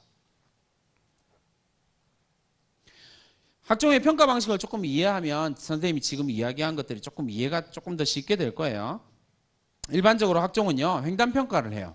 1년 동안 이 학생이 뭘 했는지를 쭉 보는 거죠. 자동봉진, 수상, 독서, 종합의견 뭐 이런 것들을 통해서 1년 동안 이 학생의 학생부가 어떻게 진행되었는지 학교 생활을 어떻게 했는지를 쭉 봐요. 이게 횡단평가고요. 횡단평가가 있으니까 또 뭐도 있을까요? 종단평가도 당연히 있겠죠. 그래서 이 횡단평가가 끝나고 난 다음에 입학사정관 대학들이 뭘 하냐면 종단평가를 해요. 1학년 1학기부터 3학년 1학기까지 이 학생이 뭐 했을까? 지속적으로 일관되게 의미 있는 활동을 뭘 했을까? 이렇게 종단평가를 하게 되는 거예요. 그럼 횡단평가하고 종단평가하면 이 학생이 어떻게 고등학교 생활을 했는지를 90% 정도 알 수 있거든요. 웬만해서는 성격까지도 다 나와요. 이렇게 이야기를 하면 잘 안 와닿으니까 선생님이 땡땡땡 이제 뭔지 알죠? 땡땡땡 학생을 어떻게 지도했는지 보여드릴게요. 이 학생의 1학년 종합의견이요. 차별화된 도전을 지고 투철한 봉사, 학업상 외 쭉쭉 이렇게 누구에게나 임씀직한 종합의견 내용이에요. 2학년 종합의견이요. 차행자학체 동아리 활동, 그 다음에 예체능 소질이 있고 많은 독서랑 적극적인 자세를 가지고 있다. 누구에게나 있을 만한 종합의견이요. 누구에게나 있을 만한 종합의견이에요. 근데 3학년 때 선생님이랑 자기소개서 상담하면서 선생님이 수학에다가 뭘 집어넣냐면요. 물론 이 학생이 집어넣었다 이게 아니라 이 학생이 뭔가를 했어요. 선생님이랑 이야기를 하면서 그럼 네가 이런 부분을 보여주면 되지 않겠어? 라고 이야기를 해서 계속 수업 시간에 이걸 했거든요. 그래서 수학 선생님이 뭐라고 적어줬냐면 여기다가 새로운 문제풀이 방법을 시도했다 라고 교과서 혜택에다 적어주셨어요. 자, 근데 이 학생의 포인트가 뭐라고 했어요? 아까? 창의성이라고 했죠. 그러면 자기소개에다 적습니다. 저는 창의성이 있습니다 라고 적었어요. 대학이 믿어줄까요? 안 믿어줄까요? 아유, 안 믿어줘요. 왜요? 거기 저는 무능력합니다 적는 사람이 있을까요? 없을까요? 없어요. 자기소개는 전부 다 저 잘났어요, 저 잘해요, 저 뛰어나요, 저 우수해요, 저 뽑아주세요. 제발 그 자기소개서에 뽑아주세요 적지 마세요. 아, 수준 떨어져요. 그러지 마세요. 애걸복걸하면 입학사정관들의 입장에서요. 아, 이 학생이 우리 학교를 오기 위해서 애걸복걸할 정도면 일단 능력 없는 학생처럼 보여요. 자기소개서는 무조건 당당하게 적어야 돼요. 당당함이 핵심이에요. 자신감, 철철 넘치는 자신감, 당당함. 네가 나를 안 뽑아? 그럼 네 손해지 뭐. 가진 게 없더라도 이제 가진 걸 만들어가는 방법을 제가 보여드리고 있잖아요. 그것만 있으면 되거든요. 어떻게 해요? 창의성이 있어? 보자. 학생부 횡단평가 1학년과 쭉 훑어봅니다. 뭐 나옵니까? 차별화된 도전이요. 남과 다른 것을 볼 줄 아네요. 2학년 때 가면 창의 아이디어 동아리 활동을 했네요. 3학년 때 이 베이스를 가지고 뭐예요? 남과 다른 접근을 하죠. 그게 뭐예요? 새로운 문제 풀이 방법을 시도하는 거죠. 그냥 나온 단어가 아니라는 거죠. 흔히 말하는 설계입니다. 고3들이 얼마든지 할 수 있어요. 설계하세요. 내 능력을 보여주기 위한 설계를 하는 거예요. 없는 거 만들라는 게 아니에요. 없는 건 만들 수도 없어요. 있는 걸 돋보이게 만드는 게 포인트거든요. 이렇게 해요. 자, 그러면 자기소개서 씁니다. 저는 창의력이 있는 학생입니다 라고 이야기를 했어. 그러면요 뭐 할까요? 학생부를 넘깁니다. 창의성이 있다고 찾아보기 시작합니다. 그러면 걸리죠. 횡단평가에 걸리고 중단평가에 걸리면 이 학생은 뭐가 있는 거예요? 창의성이 있어요. 실제로 이 학생이 창의성이 있는지 없는지 몰라. 입학사정관이요. 왜요? 서류로 봤잖아요. 몰라요. 그러니까 어떻게 해요? 일단 1단계를 통과시켜줘요. 왜? 주장한 게 증명됐거든요. 그러면 1단계를 통과시켜주는 거예요. 불러서 물어봅니다. 창의성이 있다고? 진짜? 이러면서 물어보기 시작하는 거예요. 우리가 해야 할 일은 뭐냐면 자기소개서에다가 저 잘났어요, 저 잘해요 이게 아니라 나의 주장이 증명된 주장이 나와야 된다는 거예요. 학생부를 통해서 증명된 주장이 다루어져야 된다는 거예요. 그러기 위해서는 여러분들이 학생부를 꼼꼼하게 봐야죠. 꼼꼼하게 잘 보고 난 다음에 뭐 해야 돼요? 지금 3학년에 설계를 하셔야죠. 2달 남았습니다. 이 설계가 대단히 중요해요. 나는 어떤 능력을 보여줄 것이냐.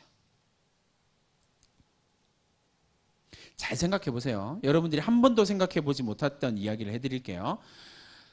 학생부 종합전형을 평가하는 평가위원들이요. 대체로 한 20일 정도 갇혀 있거든요. 하루에 10시간 정도씩 학생부를 봐요. 그러면 실제로 학생부만 보는 시간은 200시간이에요. 1번 전심을 다해서 뚫어져라 학생부를 쳐다본다. 될까요? 안 될까요? 첫날은 가능하겠죠. 사명감과 막 학교에 대한 사랑과 가르칠 제자들에 대한 열정 막 이런 것들을 가지고 첫날은 진짜 열심히 10시간 동안 막 학생부를 뚫어져라 보겠죠. 둘째 날도 그럴 수 있을까요? 그러니까 잘 생각하셔야 돼요. 그래서 학생부가 되게 중요한 거예요. 자기소개서가 되게 중요한 거예요. 왜냐하면 자기소개서는 내 학생부에 대한 내비게이터거든요. 내 학생부를 읽는 해설서예요. 나의 학생부는 여기에 포커스를 맞춰서 읽어주세요. 그게 제대로 읽히면 성공하는 거예요. 제대로 내비게이터를 해주면 성공하게 된다고요. 비교과 활동에 대한 이제 학종을 쓸까 말까 막 이런 고민을 하고 있는 학생들이 되게 많을 거예요. 이제 비교과 활동을 어떻게 하느냐에 대한 이제 자가 진단을 해보기 위해서 선생님이 이제 도움을 드리는 거예요. 1번 제일 좋은 건 활동이 연계성과 지속성이 있는 거예요. 이런 활동이 있다면 학종은 쓰시면 돼요. 이런 활동이 있어요. 이제 물론 그런 활동이 있다고 붙는 건 아니에요. 그 활동이 다 의미를 부여하는 과정이 있는데 그건 뒤에서 보여드릴게요. 그 다음에요. 활동을 통해서 중요한 건 그 활동이 아니라 그 활동을 통해서 이 학생이 여러분들이 어떤 성장과 어떤 변화를 했는지가 포인트예요. 대학이 보는 건 이거거든요. 성장과 변화. 네가 무엇이 바뀌었고 어떤 부분이 성장한 거니 이걸 보여줘야 돼요. 세 번째로 이야기할 수 있는 것 지금 3학년은요 제발 부탁인데 독서 좀 정리 좀 해서 올리세요. 독서 포트폴리오요. 독서를 왜 강조하냐면요 되게 단순하게 생각해 보세요 여러분. 그럼 선생님 어떤 책을 올려야 되나요? 라고 이야기를 할 때 어려운 책 막 이런 거 올린다 그러거든요. 그러지 마세요.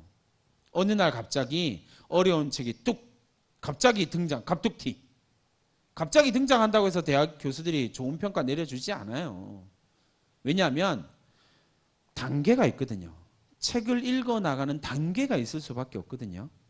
그 단계를 보여주는 게 중요해요. 그래서 포트폴리오를 올리는 거예요. 내가 읽어간 책을 입력한 책을 쭉 보면 이 학생이 무엇을 궁금해하는지가 캐치가 돼요.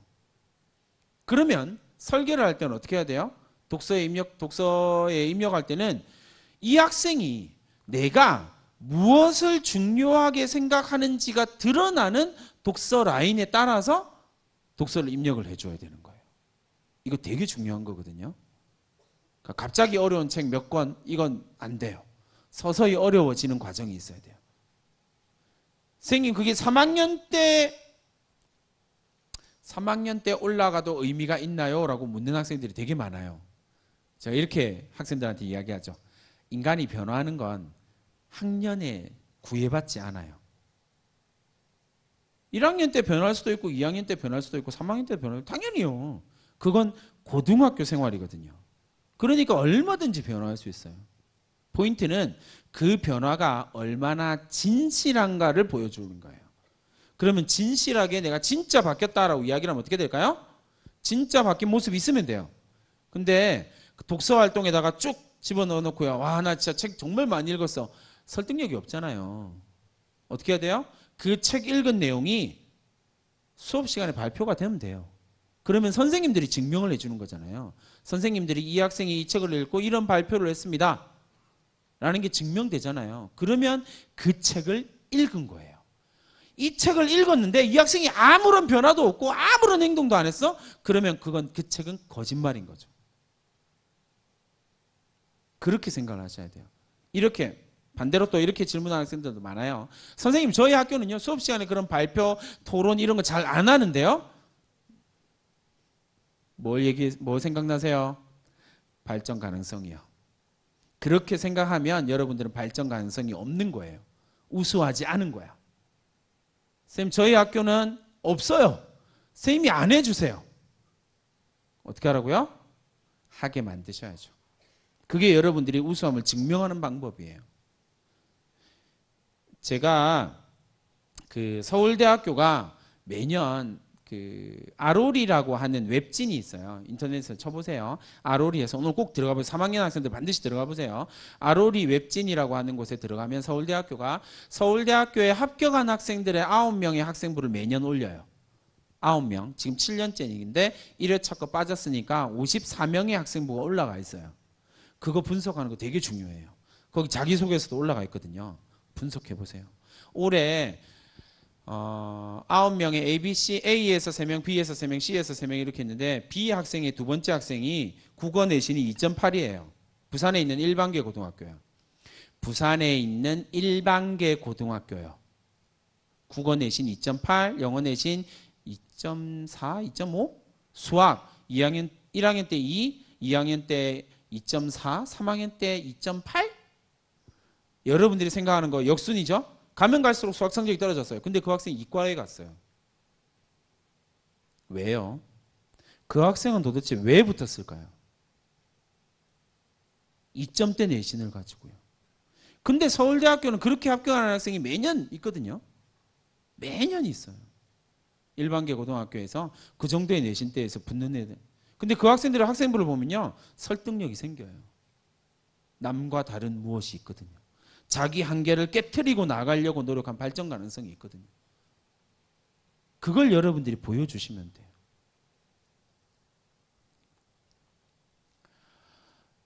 이게 가장 일반적인 그 자율활동의 내용입니다. 얼마 전에 창원에 있는 모 고등학교 학생의 이제 학생부를 이렇게 좀 볼 기회가 있어서 이제 상담을 좀 해줬는데 갖고 왔는데 제가 선생님 깜짝 놀랐어요. 자율활동이 꽉꽉 숫자를요. 그건 뭐 바이트 숫자를 꽉꽉 채운 것 같더라고요. 입력할 수 있는 내용의 맥시멈을 다 채워놨어요. 자율활동, 진로활동, 뭐 동아리활동 전부 다 꽉꽉 차 있는데요. 전부 다 이렇게 돼 있어요. 뭘까요? 복사해서 붙여넣은 거예요. 이건요, 여러분 의미가 없어요. 왜냐하면요, 여러분들이 자기소개서를 써서 학종에다가 지원을 하는 순간 그 고등학교 동고교자라고 이야기하죠. 그 고등학교에서 지원한 학생부의 학생부가 전부 다 리딩이 되고요. 그게 다 유사도 검색으로 필터링을 해요. 그래서 동일한 문장, 유사한 문장, 유사도가 70%, 80% 넘는 모든 문장은 빈칸으로 나와요. 그리고 요즘에는 시스템이 조금 더 업그레이드 돼가지고요. 그 빈칸 쭉 나오고 난 다음에 끝에다 뭐가 있냐면 숫자가 적혀요. 그 숫자가 뭘까요? 복사해서 붙여넣은 학생의 숫자요.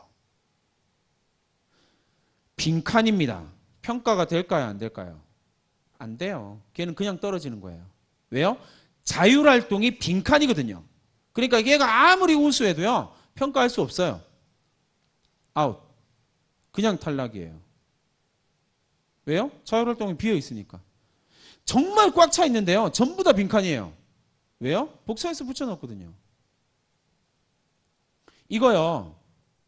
뭔가 엄청 많이 한 것 같잖아요. 근데 대학에서는 이거 읽는 방법이 다 있어요. 그래서 심지어 다 빈칸이긴 해요. 하나만 딱 한 단어만 빈칸이 아니에요. 뭘까요? 회장이요. 왜요? 빈칸이 아닐까요? 왜 빈칸이 아닐까요? 얘는요? 회장은 한 명이거든요. 그럼 그 다음에 뭘까요?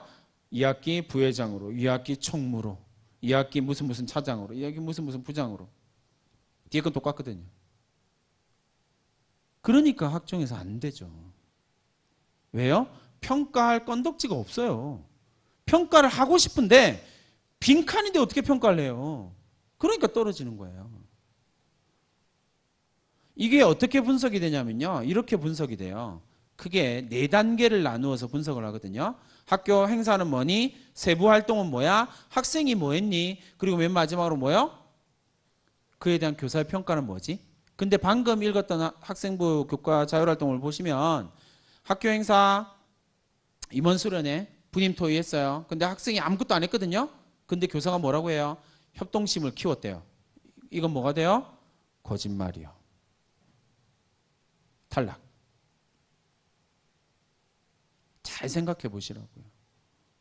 그러면 이제 여러분들이 해야 될 일이 하나 생겼죠? 뭘까요?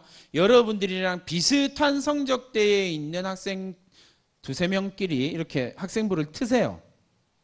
야, 내 학생부 보여줄 테니까 너의 학생부도 나에게 공개. 우리 함께 이야기를 나눠보자. 라고 이야기를 하면 복사해서 붙여넣기가 많을 거예요. 그러면 그걸 뺀 나머지가 뭐가 있는지를 보셔야 돼요. 그 내용은 빈칸이기 때문에 평가가 안 되기 때문에 어차피 가려질 거기 때문에 그 내용 베이스로 자기소개서 쓰려면 떨어져요. 그렇게 하면 안 된다고요. 그러면 지금 당장 뭐 해야 돼요? 자율활동에 내 이야기가 적힐 수 있도록 무언가를 해야죠. 아까 선생님이 이야기했던 학교 개선 프로젝트 이런 거 만들어야죠. 없어요? 그러면 학급에서 선생님하고 담임선생님과 뭔가를 하세요. 예를 들어서 선생님 저희 학급 테마 아침 독서 어때요? 2달 동안 아침 독서를 함께 하시죠. 그것도 괜찮아요. 자율활동에 넣으면 되거든요. 그건 나만 들어가는 거예요. 그런 방법들을 찾아보시라고요. 내 이야기가 적힐 수 있는 겁니다.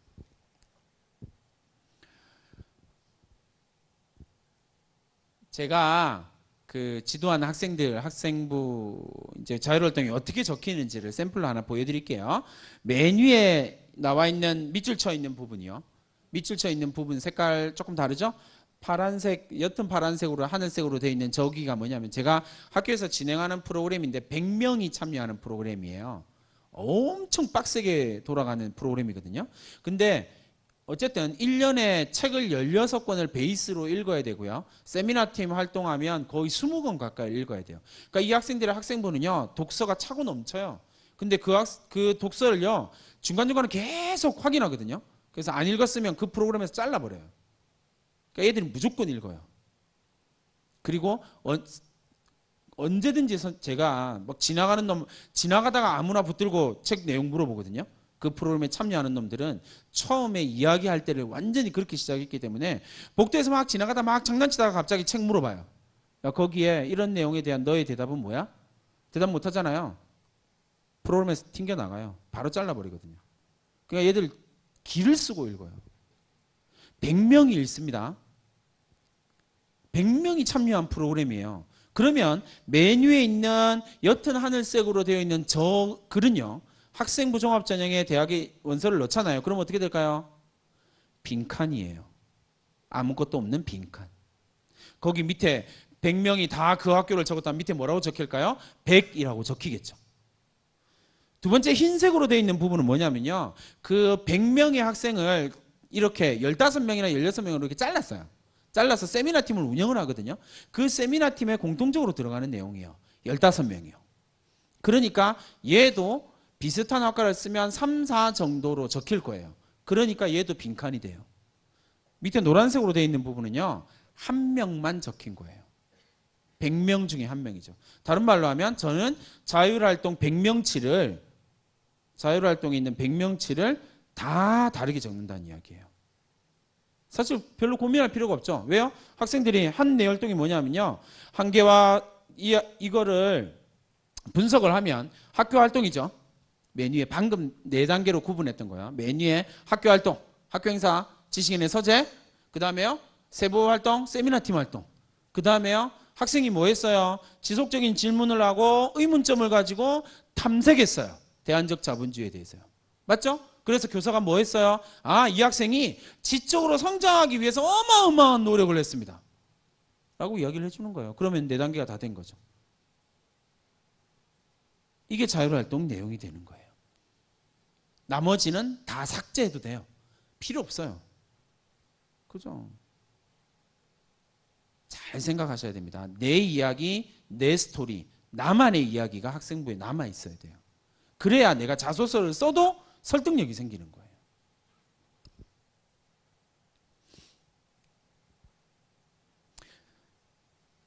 전략적인 자소서를 쓰기 위해서 되게 노력을 하셔야 됩니다. 앞에서 제가 계속 이야기했던 부분이에요. 잘 생각하시고요. 다시 한번 말씀드릴게요. 이 자소서를 제대로 쓰기 위해서는 내가 가야 하는 대학, 내가 가고 싶은 대학과 내가 갈 수 있는 대학을 구분하는 과정이 필요해요. 제발 부탁인데요. 내가 가고 싶은 대학에 합격했다고 생각하지 마세요. 쉽지 않아요. 그러니까 내가 갈 수 있는 대학이 먼저 베이스예요. 나는 어떤 대학을 갈 수 있지? 아까 말씀드렸죠? EBS 진학상담실 들어가서요. 저도 진학상담실에서 답변을 하려고 최대한 노력하고 있으나 잘 못하고 있긴 하지만 어쨌든 여기에 가면 18시간 안에 여러분들이 갈 수 있는 대학이 다 나와요. 되게 제가 EBS의 그 많은 것들 중에서 수험생의 입장에서 제일 좋은 거거든요. 그러니까 놓고 내가 진짜 갈 수 있는 대학이 어딘지를 한번 찾아보세요. 이 성적으로 갈 수 있는 전국의 모든 1호 1문과를 알려주세요. 이렇게 쓰시면 돼요. 그렇게 하면 나와요. 그래야 내 출발점을 알아야 전략이 가능해져요. 그 다음에 그 전략 6월 성적으로만 하는 거예요. 왜냐하면 9월 모의고사 다음 날이 수시 원서 접수예요. 그러니까 그땐 전략이고 뭐식이고 짤 수가 없어요. 그 전에 끝내야 되거든요. 그러니까 베이스를 갖고 가는 거예요. 지금 베이스는 무조건 6월 성적 베이스로 내가 갈 수 있는 대학. 정시로 갈 수 있는 대학 베이스에서 2단계를 2대학 정도, 2레벨 정도를 올리면 수시 지원 가능 대학이 돼요. 전략은 그렇게 짜는 겁니다. 그래서 지금 이제 3학년들이랑 학부모님들이 해야 할 이야기를 정리를 하면 이렇습니다. 정시로 갈 거냐 수시로 갈 거냐에 대한 이야기를 해야 되는데 우리는 수시로 가야 된다는 사실을 이야기를 했죠. 정시는 너무 심각한 귀신들이 살고 있기 때문에 안 돼요. 지금도 산속에 처박혀가지고 하루 16시간 공부를 강요당하는 귀신들이 있거든요. 걔들과 경쟁할 수 없어요. 왜냐하면 그 학생들은요. 수능에서 우리는 1등급을 받고 싶어 하잖아요. 그 학생들은 1등급은 관심 없어요. 왜요? 한계가 문제거든요. 한계예요. 서울대학교하고 고대하고 수능에서 성적 차이가 수능 한 문제예요. 의대랑 서울대랑 수능에서 한 문제 차이예요. 지방에 있는 의대랑 서울에 있는 의대랑 수능에서 한 문제 차이예요. 자, 그러면 만점 서울에 있는 자기가 원하는 의대 이과로 치면요. 그 다음 한 개 틀리면요. 서울대, 2개 틀리면 연대, 고대 뭐 이렇게 갈 거 아니에요. 한 개 싸움이라고, 한두 개. 거기에 끼어 들어가지고 여러분들이 우와! 그죠? 서울에 있는 주요 대학 15개 선호대학 정도까지 가면요. 수능에서 9개 정도 나와요. 수능 문제 9개 틀리면 서울에 있는 선호 15개 대학 정도로 갈 수 있어요. 9개요. 한 과목에서 9개 아니에요. 전 영역에서요. 16시간 이상 공부할 때 이야기할 수 있는 거예요.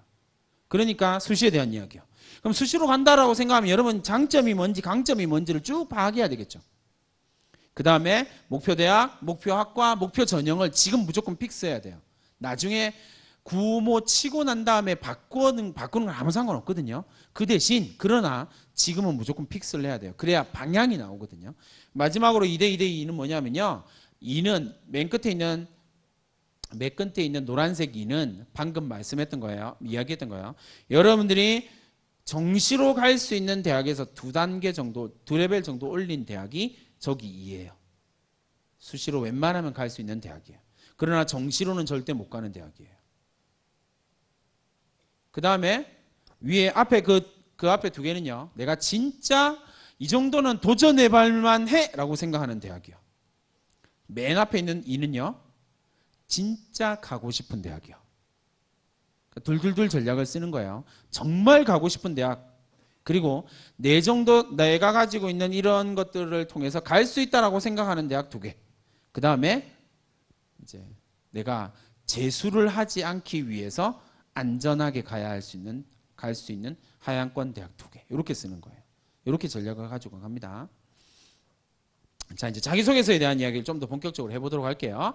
이건 연세대학교가 발표한 내용이에요. 그래서 뭐 연세대학교가 자기소개서 어떻게 학종안이 채택해서 자기소개서는 어떻게 써야 되냐면요. 이렇게 쓰는 거예요. 막 이렇게 해서 밝힌 거예요. 근데 그냥 그런 이야기예요. 제일 중요한 건 뭘까요? 맨 첫 줄에 있는 거예요. 나의 경험의 가치를 설명해 주는 거예요. 이게 진짜 중요해요. 왜냐하면 자기소개서는요. 학교 소개하는 거 아니에요. 이게 학생들 자기소개서를 보다 보면 되게 마음의 상처를 많이 받거든요. 왜냐하면 자꾸 학교 소개해요. 저희 학교는요. 그 다음에 학교 소개 안 하는 학생은 뭐 하냐면요. 동아리 소개해요. 저희 동아리는요.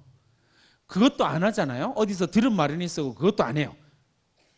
그 다음 뭐 할까요? 학교 프로그램 소개해요. 이 프로그램은요. 여러분 서울대학교를 예를 들어서 말씀드릴게요. 서울대학교 입학사정관이 전임 입학사정관이 24명이에요. 평균 재직기간이 8년이에요. 이 입학사정관들이 하는 일이 뭘까요? 1년 동안 고등학교 학생부만 쳐다본다고 생각하시면 돼요. 완전 이런 도사들이 없어요. 근데 그런 입학사정관들한테 여러분들이 학교 프로그램을 소개한다고요? 여러분보다 더 잘 알아요. 왜 이러세요? 그런 거 하지 마세요. 여러분들이 해야 할 일은 뭐라고요? 내 이야기요. 왜요? 내 이야기는 아무도 몰라요. 내 이야기는 아무도 모르거든요. 입학사정관이 듣고 싶은 건 뭘까요? 내 이야기요. 그래서 내 경험의 가치가 중요한 거예요. 자기소개서를 씁니다. 제일 중요한 거 보세요. 자기소개서는 뭐 하는 글일까요? 글의 성격을 잘 생각해 보세요. 자기소개서는 뭐 하는 글일까요? 나를 소개하는 글이에요. 근데 소개할 때 아까 말씀드렸죠. 저 못났어요. 저 못해요. 그런 소개는 잘 안 한단 말이에요. 그러니까 다 잘해요예요. 우린 그걸 뭐라고 부르냐면 주장이라고 이야기를 해요. 너의 주장이죠. 전 이것도 잘하고요. 전 이것도 잘하고요. 여러분들 주장이잖아요. 자기소개서는 전부 다 주장이에요. 근데 이 자기소개서가 의미 있는 건 설득력 있는 근거가 있을 때 이게 설득이 되는 거예요. 반드시 뭐가 있어야 된다고요? 근거가 있어야 됩니다. 근데 그 근거는 딱 2가지예요. 뭘까요? 하나는 말씀드렸네요. 뭐예요? 학생부요. 2번째는요? 추천서예요. 2번째요. 그래서 일반적으로 이걸 뭐라고 부르냐면 학자추라고 이야기를 하거든요. 학생부, 자기소개서, 추천서. 자기소개서는 여러분이 쓰는 거니까 빼고요. 자기소개서는 주장이고요. 그 주장이 설득력이 있으려면 뭐가 있어야 된다고요? 근거가 있어야 돼요. 보세요. 저는요. 장동건보다 좀 잘생겼어요. 여기서 고개 끄덕끄덕하면 안 돼요. 다시. 전 장동건보다 조금 더 잘생겼어요. 반응이 없네요. 아, 맞아요 하면 안 된다고요. 보세요.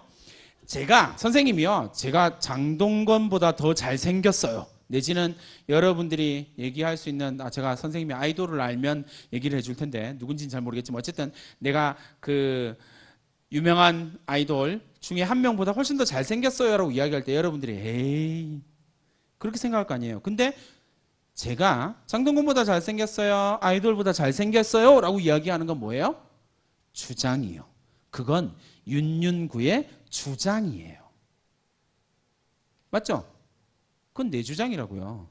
고개 끄덕끄덕거리는 학생들은 아 맞아요 선생님 뭐 그럴 수 있네요. 뭐 제가 영혼 없이 고개는 끄덕끄덕 해드릴 수 있어요. 뭐 그런 얘기 얼마든지 가능해요. 그러나 주장이죠. 근데 이 주장이 설득력을 가지고 사람들이 아 진짜 그런 것 같아요 라고 하려면 뭐 그 다음 따라와야 되는 게 뭐예요? 근거가 있어야죠. 뭔 근거로 그런 이야기를 하는 거야? 근거가 없으니까 이건 거짓말이 되는 거예요. 이해됐죠? 여러분들이 자기소개서 이야기하는 건 전부 다 일방적인 주장이에요. 매우 일방적인 주장이에요. 거기다가 잘났다 잘났다 잘한다 잘한다 해봐야 그걸 읽는 입학사정관들을 생각해 보세요. 잘한다 잘한다 잘한다 잘한다 그게 읽히겠어요? 당연히 안 읽히죠. 그 다음에 해야 될 거예요. 그러니까 근거가 있어야 된다고요. 어떤 근거요? 두 가지밖에 없습니다. 이거는 절대적인 거예요. 여러분들이 자기소개서에서 주장한 근거 자료는요 딱 두 가지밖에 없어요. 첫 번째는 학생부요. 두 번째는 추천서요. 근데 이 추천서는 비공개가 원칙이거든요. 일반적으로 추천서에 이 학생을 추천하지 않습니다라고 적히는 비율이 10% 정도 남짓해요. 대학마다 조금 다르긴 한데요. 10%에서 한 15% 왔다 갔다 한다 그러더라고요. 반대로 이야기하면 그 학생이 학교 생활을 어떻게 했으면 그 선생님이 그 학생의 추천서에다가 추천하지 않음, 제발 뽑지 마세요 라고 적었겠어요. 학교에서 무슨 짓을 했길래. 학자추는요 방향이 똑같아야 돼요. 한 방향으로 가야 돼요. 그래야 증명이 되거든요. 근데 추천서는 선생님의 영역이니까 패스.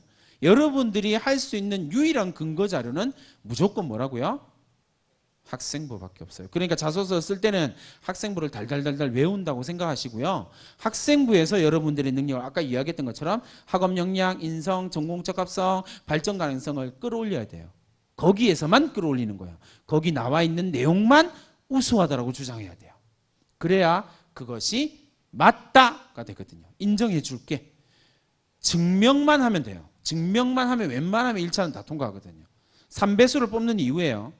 3배수를 뽑는 이유는 증명된 학생을 확인하기 위해서 3배수를 뽑는 거라고 생각하시면 돼요.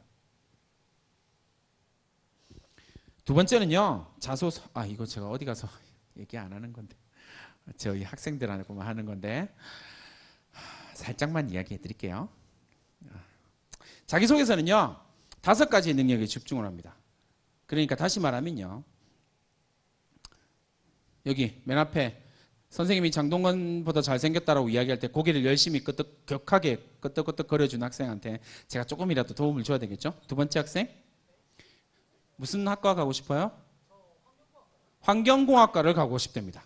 자, 그러면 환경공학과를 가고 싶은 학생이 자기소개서를 씁니다 라고 이야기할 때 해야 될 첫 번째 일이 뭐냐면요. 환경공학자 내지는 내가 무엇인가 하고 싶은 일이 있을 거 아니에요. 환경 발음이 꼬이네요. 환경공학과를 가서 내가 무언가 하고 싶은 일이 있을 거 아니에요. 그게 자소서 대체로 4번에 나오거든요. 지원 동기가 뭐니 뭐 이런 게 나오거든요. 내가 하고 싶은 일이 뭔가가 있을까요? 무슨 일을 하고 싶어요? 미세먼지 해결을 하고 싶답니다. 그러면 미세먼지를 연구하는 학자가 되겠다 뭐 이렇게 생각할 거 아니에요. 그러면 미세먼지를 연구하는 학자가 가져야 할 5가지 능력을 여러분들이 뽑으면 돼요. 다시요.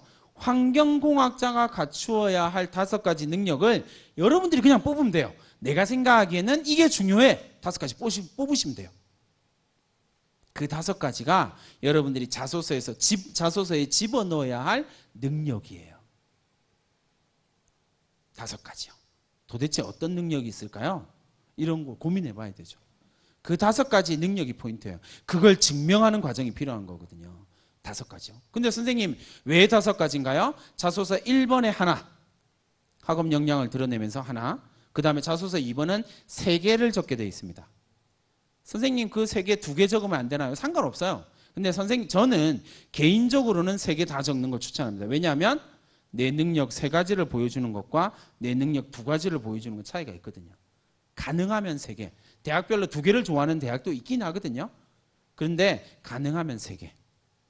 거기에 3개 들어가죠. 마지막 자소서 3번에요. 하나. 거기다 2개 적지 마세요. 제발. 하나. 그래서 내 능력 5가지. 자, 그 다음에 자소서는요. 처음에 이야기했던 것처럼 내비게이터, 프레임이에요. 프레임. 나의 학생부와 나의 추천서를 읽는 방법은 뭐냐면요. 여기에 포커스를 맞춰서 읽어주세요. 프레임이 얼마나 강력한 힘을 발휘하냐면요. 입학사정관들이 대체로 볼 때 자기소개서를 먼저 봐요. 이건 조금 더 옵 더 레코드라서요. 학생부와 자기소개서를 봤을 때 일반적으로는 자기소개서를 먼저 봐요. 자기소개서를 딱 보면 처음에 아까 그 땡땡땡 있죠? 땡땡땡 학생이 뭐라고 나와요? 창의성이 뛰어나다라는 이야기가 나와요. 그러면 프레임이 씌워집니다. 이 입학사정관한테 프레임이 씌워져요. 무슨 프레임이요? 창의성이요. 이라는 프레임이 씌워지거든요. 그러면 이 창의성을 가지고 뭘 봐요? 학생부를 보는 거예요. 그럼 창의성과 관련된 단어들이 쭉쭉쭉쭉 튀어나와요. 그러니까 이 프레임을 어떻게 짜느냐에 따라서 완전 달라지게 되는 거예요. 그냥 덮어놓고 어디 학원에 가가지고 나에 대해서 잘 알지 못하는 사람이 적어준 학생부 자기소개서 가지고요. 성공 못해요. 얼마나 정교하게 짜는데요. 얘를. 그렇게 하지 마시라고요. 나의 프레임.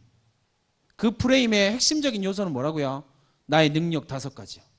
그게 여러분들의 자소서의 가장 큰 프레임이 되는 거예요. 뭐가 들어가야 됩니까? 꿰어야 합니다. 꿰어야. 제일 중요한 단어죠. 구슬이 서말이 있어요. 그 구슬이 서말은 뭐예요? 학생부에 여러분들이 뭔가 한 게 막 있을 거 아니에요.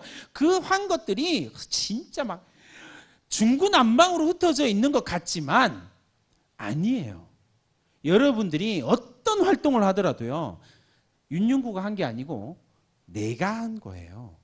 그 말은 뭐냐면요. 내가 바라보는 관점, 내가 바라보는 무엇, 내가 생각하는 무엇이 있기 때문에 그 활동을 한 거예요. 학교에서 100가지 활동이 있는데 100가지 다 참석 안 했잖아요. 그 중에서 10가지를 참석했을 거란 말이에요. 그럼 그 10가지를 왜 참석했을까요? 선생님, 전 친구 따라갔는데요. 친구 따라서 간 이유도 있어요. 친구 따라서 그 활동을 했는데 그 활동에 나한테 의미가 있어요. 그게 꿰는 거예요. 내가 관심이 없고 내가 싫어하는데 하지 않는다는 거예요. 그게 꿰는 거예요. 그 꿰는 방법은 선생님 몇 가지 보여드리긴 할 거예요. 올해 선생님이 건대를 보낸 학생이네요. 인천 지역에 있는 일반계 고등학교에서 내신이 조금 안 좋은 학생, 4등급 정도 됐던 학생이었어요. 그 학생이 건대 생명특성학과로 갔는데 그 학생이요. 초등학교 5학년 때부터 뭘 했냐면요. 초등학교 5학년 때부터 소록도에 봉사활동을 다녔어요. 부모님과 함께. 그러니까 초등학교 5, 6, 1, 2, 3, 1, 2, 3, 8년을 다닌 거죠. 제가 그 학생의 학생부를 딱 보자마자 야, 넌 여기 합격 확률 100%. 선생님, 전 꿈이 없는데요. 꿈은 지금부터 나랑 만들면 돼. 왜요? 꿰기만 하면요. 이 학생이 할 수 있는 가장 잘하는 게 무조건 드러나게 돼 있어요. 이 학생 꿈이 뭘까요? 이 학생은 자기가, 그래서 선생님 저는요. 학생부에 그럼 뭐가 남았을까요? 소록도에 여름방학, 겨울방학 때 가서 봉사활동한 시간들이 다 남아있는 거예요. 저는 그걸로 보냈거든요.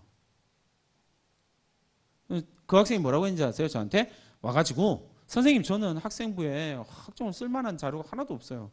학교 활동을 그렇게 열심히 한 것도 아니고요. 없어요. 뭘로 쓰죠? 학종을 쓸 수 있을까요? 쓰지 말까요? 막 이랬었거든요. 저한테. 야, 뭔 소리야. 이거 하나면 무조건 가. 너의 꿈은 국가질병연구원. 오, 선생님. 진짜 그거 하고 싶었어요. 왜요? 초등학교 때부터 거기에 싫다 그러는데 부모님이 멱살 잡고 목줄 끌고 이렇게 끌려가진 않았을 거 아니에요. 그냥 자연스럽게 가서 자연스럽게 체득한 거예요. 거기 가서 소록도에서 한센병 환자들 도와주면서 나름 되게 보람을 느꼈던 거예요. 그러니까 고3 때도 갔거든요. 고3 여름방학 때 수시 원서 쓰면서 선생님 갈까요 말까요 고민하고 있을 때 야 무조건 가야지. 너의 봉사의 진정성은 그런 데서 보여지는 거야. 갔다 와. 그걸 꿰기만 하면 돼요. 욕구가 뭐지? 욕심이 뭐지? 이 학생이 가지고 있는 궁금증이 뭐지? 어떻게 꿰을까요? 학생부에 무조건 있어요. 이건 절대적이라고 생각하시면 돼요. 이 학생이 궁금해하는 거, 전 아무 활동도 안 했는데요. 남학생들 그럴 수 있어요. 그죠? 그래도 찾아보면 있어요. 꿰는 과정이 필요해요. 그 꿰는 과정에 능력을 맞추기만 하면 되거든요. 보여드릴게요. 자, 되게 중요한 이야기를 지금부터 해드릴 텐데 시간이 다 돼가네요. 자소서 1번이에요. 자소서 1번에 보면 뭐라고 되어 있냐면 고등학교 재학 기간 중에 학업에 기울인 노력과 학습 경험에 대해서 배우고 느낀 점을 중심으로 해서 기술하시오. 제일 중요한 단어가 뭘까요? 그렇죠. 배우고 느낀 점이 제일 중요한 거예요. 근데 여러분들은 뭘 쓰냐면요. 학업에 기울인 노력을 써요. 그래서 처음에 자소서에 제일 1번에 제일 많이 나오는 황당한 이야기가 뭐냐면요. 저 수학 공부를 못했는데요. 수학을 1등급으로 올렸어요. 여러분 뛰어난 학생이죠. 우수하죠. 근데 이거 어디 있어요? 학생부에 있잖아요. 학생부에 성적 자료 보면 와, 이 학생 성적이 쭉 올랐네. 우와, 훌륭해 하고 있는데 자소서 그 소중한 글자를 천자를요. 성적 올린 이야기로 쓴 거예요.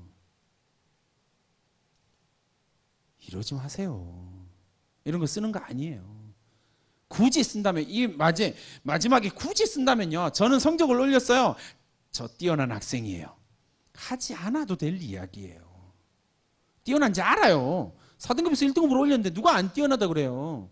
우수하다라고요. 이미 증명된 사실을 설명하지 말라고요. 학생부에서 설명되는 이야기는 자소서에 쓰는 거 아니에요. 두 번째요. 제가 제일 황당한 이야기요. 사교육 없이래요. 이야, 저는 고등학교 기간 동안 사교육 없이 학교에서 열심히 공부해서 야, 너 이 자소서 어디서 썼니? 학원에서요. 아, 나 진짜. 여러분, 대학의 입장을 생각해 볼게요. 자소서 사교육 없이 성적이 우수한 학생을 사교육 없이 성적이 적당한 학생을 뽑고 싶을까요? 사교육을 받았는지 안 받았는지 모르겠으나 성적이 우수한 학생을 뽑을까요? 답이 나오잖아요. 근데 왜 이런 단어 쓰세요? 말씀드렸죠? 학교 우수 프로그램 설명하지 마세요. 입학사정관 잘 알아요. 정말 잘 알아요. 그러니까 우수한 우리 학교 프로그램 소개하다가 끝내지 말라고요. 그런 거 소개 안 해도 돼요. 어디 있을까요? 학교 소개 자료에도 있어요. 설명하지 마세요. 프로그램 설명하지 마세요. 그 안에서 여러분들이 어떤 성장을 했는지가 포인트예요.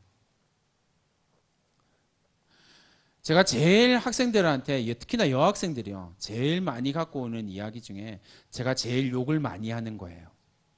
뭐냐면요, 공부법을 알고 싶어 해. 뭐 당연한 이야기죠. 학업에 기울인 노력과 학습 경험에 대해서 알고 싶으니까 당연히 공부법 적을 수 있어요. 근데 그 공부법이요, 전 단어를 열심히 외우고요, 어쩌라고요? 그건 누구나 하는 거잖아요. 그건 설득력이 없어요. 땡땡땡의 학습법이 중요한 거예요. 인터넷에서 쭉 긁어온 학습법, 얼마든지 긁어올 수 있는 학습법 말고요. 진짜 내가 한 거예요. 그러면 독특한 무언가가 나타날 수밖에 없어요. 그걸 쓰라고요. 그게 진짜 자기의 공부법이거든요. 하나 보여드릴게요. 자, 뭐라고 돼 있냐면 자소서 1번에 적힌 내용 중에 하나예요. 학교에서 공부하는 것을 좋아합니다. 사교육 없이 앞에 빠졌겠죠? 학교에서 공부하는 걸 좋아합니다. 꾸준하게 공부하려고 노력하고 이런 점을 저희 장점이라고 생각합니다. 단순하게 공부하는 친구들 알게 저는 많은 바탕 지식을 갖추고 있습니다. 책 읽는 것을 좋아하고 많은 독서와 토론을 통해 지적 성장을 하였습니다. 뭐를 나열해 놓은 것 같아요? 뭐 나열해 놨어요? 주장만 나열해 놨죠? 답이 없는 자소서예요. 이런 자소서는 절대 좋은 평가를 못 받아요. 왜요? 주장을 나열해 놨거든요. 얘는 자기 뭐래요? 저는 많은 바탕 지식을 갖추고 있습니다. 근데 학생부를 봤더니 독서가 텅텅 비어 있어. 거짓말쟁이. 그죠? 그 다음에요. 책 읽는 것을 좋아하며 독서가 텅텅 비어 있는데 밑에 많은 독서와 토론을 통해서 교과서에 어떻게 토론했다는 얘기 하나도 없는데? 그게 있어도 문제예요. 자기 주장이에요. 구체적으로 예를 들면요.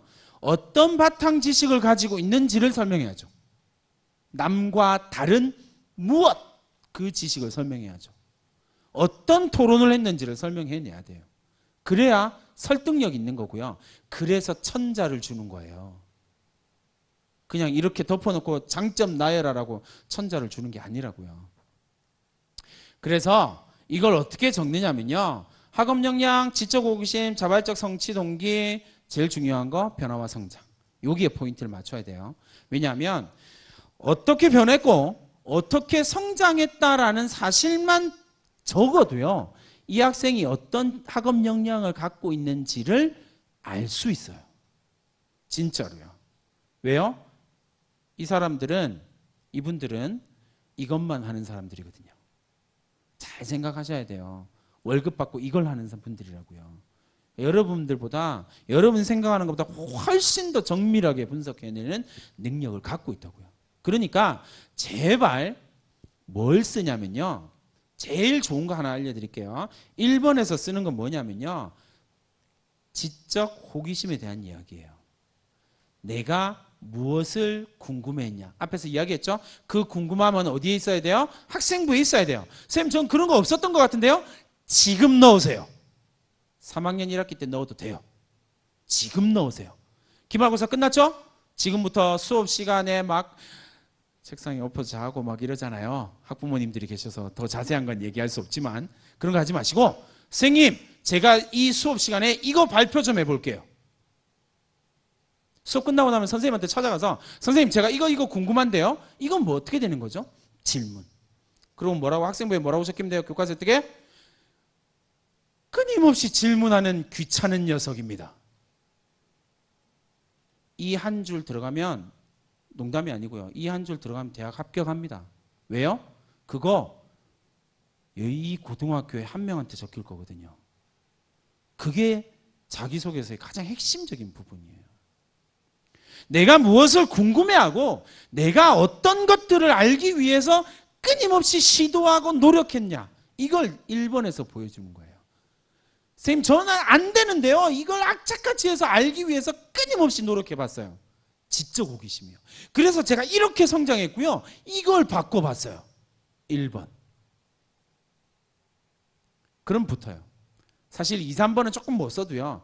1번에서 확 튀어오르는 학생들은 1차 통과하는 비율이 압도적으로 높거든요. 1번을 잘 쓰셔야 돼요. 근데 거기다가 성적 올랐어요. 관심 없다니까요. 여러분 성적 오른 걸 입학사정관이 왜 관심 있어 하겠어요? 관심 없어요. 성적 올린 학생 많고요. 더 심지어는 성적을 올린 게 문제가 아니라 그 성적을 계속 유지하고 있는 학생들도 많아요. 나는 1등급으로 올린 게 정말 대단하다고 생각하지만 그 학생은 계속 1등급이었어요. 거기다 대놓고 저 성적 올렸는데요. 설득력 없다니까요. 어떻게 성장했는지에 대한 이야기요. 두 번째, 본인이 의미를 두고 노력했던 2번이에요. 교내활동, 배우고 느낀 점을 중심으로 3개 이상. 뭐가 중요하다고요? 너 뭘 배웠니? 뭘 느꼈니? 왜? 이게 나만의 이야기거든요. 세상에서 나만 할 수 있는 이야기거든요. 동아리 회장으로 제가 이걸 보면 대체로 저한테 자기소개서 이제 첨삭받겠다고 갖고 오는 학생들은 첫 번째 만남에서 제가 자소서를 찍거든요. 왜냐하면 일단 첫 번째 수학 성적 올랐어요. 이거 나오면 열받아서 찍고요. 두 번째 장 동아리 회장 나오고 학급 회장 나오면 찢어버려요. 자기는 여러분은 그렇죠. 동아리 회장 한 것도 중요하고 학급 회장 한 것도 되게 중요하겠죠. 근데요. 전국에 2322개의 고등학교가 있고요. 평균 학급수 10학급으로 잡으면요. 23,000학급이 있고요. 3개 학년에 있어요. 7만 개예요. 1, 2학기로 나누어져요. 14만이에요. 학생회장, 학급회장 전국에 14만 명이라고요. 동아리 회장은요? 그거보다 배는 많겠죠. 의미 있어요? 없어요. 왜 이러세요? 동아리 회장이 리더십이 있다고요? 어디서 그런 말도 안 되는 소리를. 질문해 볼까요? 여러분 반에 학급 회장은 리더십이 있나요? 대학 교수가 그걸 모를 것 같아요?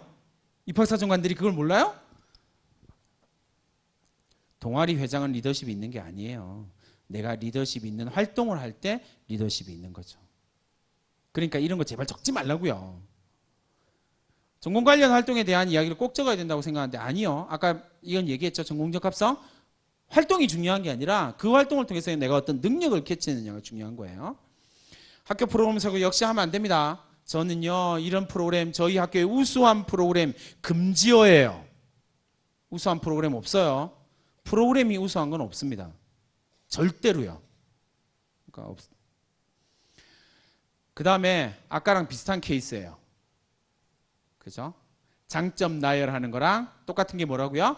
저는 이것도 했고요, 이것도 했고요, 이것도 했고요, 이것도 했고요. 그건 그 학생이 한 게 아니라 그 동아리가 한 거잖아요. 그 학급이 한 거잖아요. 왜 자기가 한 척해요? 다 자기가 했대. 그죠? 아니에요. 구체적인 내용이 나올 때 내게 되는 거예요. 이것도 마찬가지죠. 그래서 영자신문부 활동을 하면서 신문을 발행했습니다. 15명이 3개월간 열심히 만들었고 학교에서 친구들과 선생님이 예쁘게 만들었다며 칭찬도 했습니다. 연합신문 동아리를 맡아서 영자 동아리 뭐가 잘못된 것 같아요? 이 학생 지금 자기소개서 2번에서 뭐 하고 있어요? 동아리 소개하고 있죠. 아, 우리 동아리 진짜 우수합니다. 활동이 장난 아니에요. 아니 이게 동아리가 우수한 건 알겠는데 넌 뭐 했냐고 거기서. 이게 대학의 궁금증이라고요. 자기가 한 게 없잖아요. 이건 동아리가 한 거죠. 동아리 소개하고 있는 거예요. 그러니까 탈락이죠. 좋은 자소서 될 수가 없어요. 근데 의외로 이거 진짜 많아요. 하지 마세요. 내가 무엇을 했느냐가 포인트예요. 그래서 이번에 포인트가 뭐냐면요. 의미를 두고예요. 의미를 두고.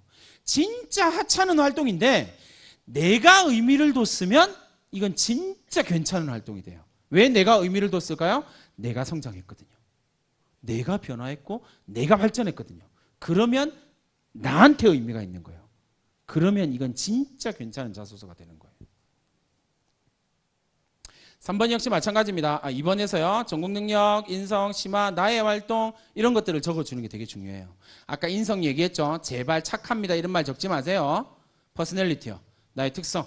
내 특성을 보여줄 수 있는 것. 아까 얘기했던 것처럼 5가지 능력 가운데서 나의 특성을 정확하게 보여줄 수 있는 퍼스널리티가 규정되는 단어 3가지를 정하시는 거예요.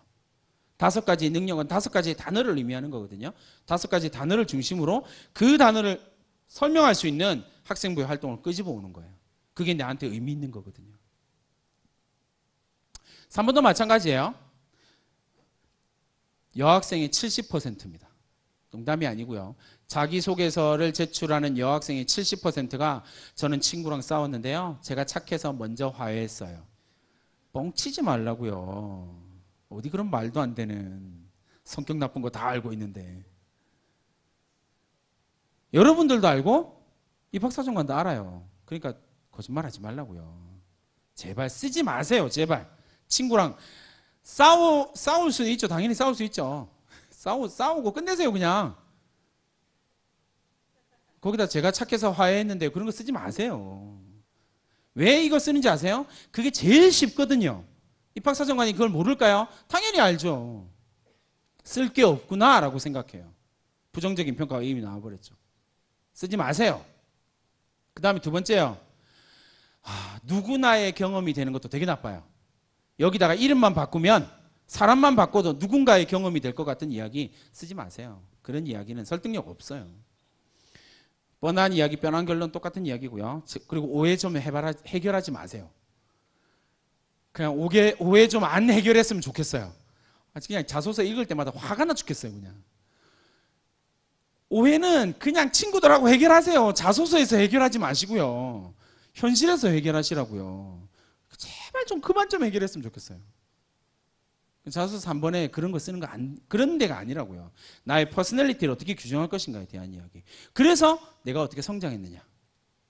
이 지속성이나 이런 이야기가 되게 중요한데요. 일관성이 있고 앞뒤가 맞아야 되는데, 아까 땡땡땡 이야기 있잖아요. 땡땡땡 학생이 그래서 창의성이 있습니다 라고 이야기를 하고 자소서 3번에다가 뭘 적어왔냐면, 친구와 싸웠는데 얘기 적어와서 저한테 엄청 혼났거든요. 야, 너는 여기에 3번에 학교 생활 중 배려, 나눔, 협력, 갈등 관리 등이라는 글자가 안 보이니? 창의성이 뛰어난 학생이에요. 그럼 뭘 적어야 될까요? 배려, 나눔, 협력, 갈등 관리는 이미 나와 있고 주어진 거잖아요. 그걸 적는 건 창의성이 제로인 학생들이나 적는 거예요. 뭘까요? 등을 적어야죠. 저는 제가 지도하는 학생들한테 절대 위에 4가지 써오면 너는 내가 자소서 절대 지도 안 해준다 그래요. 안 적어요. 절대. 왜요? 이건 특색도 없고, 이건 의미도 없고, 이거는 규정되어진 거거든요. 새로운 걸 생각해내지 못하는 학생들이나 적는 거예요. 그러지 마세요. 등. 그죠? 그 등. 거기에 나의 퍼스널리티를 무엇을 넣었을 것인가. 여기에 대한 고민을 좀 하시면 됩니다. 여기도 마찬가지입니다. 그래서 우리 반은 매달 생일이 있는 친구들에게 생일 파티를 해줍니다. 쭉쭉쭉 정한 뒤에 순서를 맞춰서 하면 누가 했습니까? 우리 반이 했네요. 우리 반이 했다고요. 내가 한 게 아니고요. 그래서 넌 뭐 했니? 이게 포인트라고요.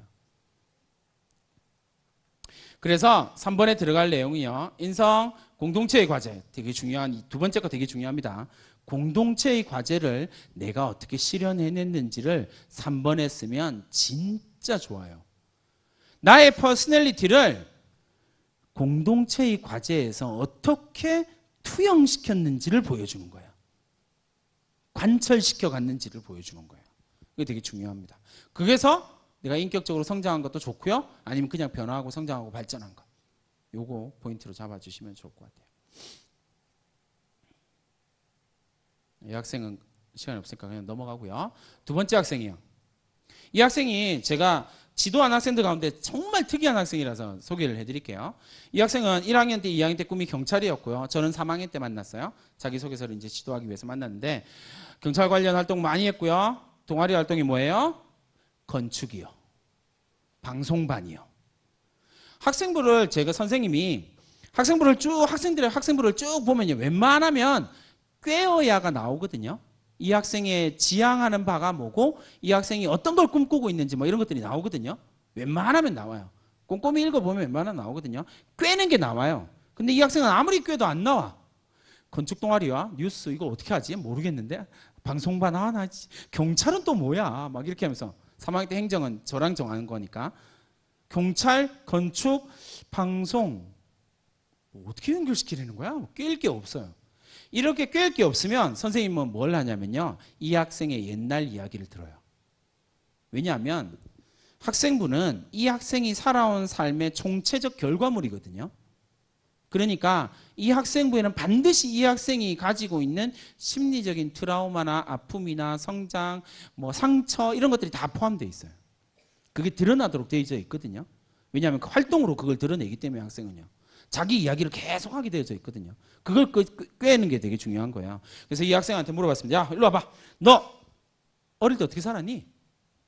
예, 얘기를 시작합니다. 뭐라고요? 선생님, 저는요 어릴 때 도시재개발 지역에서 살다가요. 잠깐만.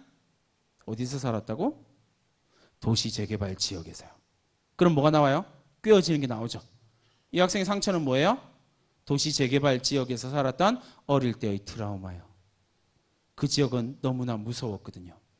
그래서 이 아이의 꿈이 뭐예요? 경찰이요. 동아리는 왜 건축 동아리를 갔을까요? 경찰을 꿈꾸는 아이가? 어릴 때 봐왔던 그 흉물스러운 재건축 건물들을 보면서 아름다운 건축물에 대한 꿈을 꿨거든요.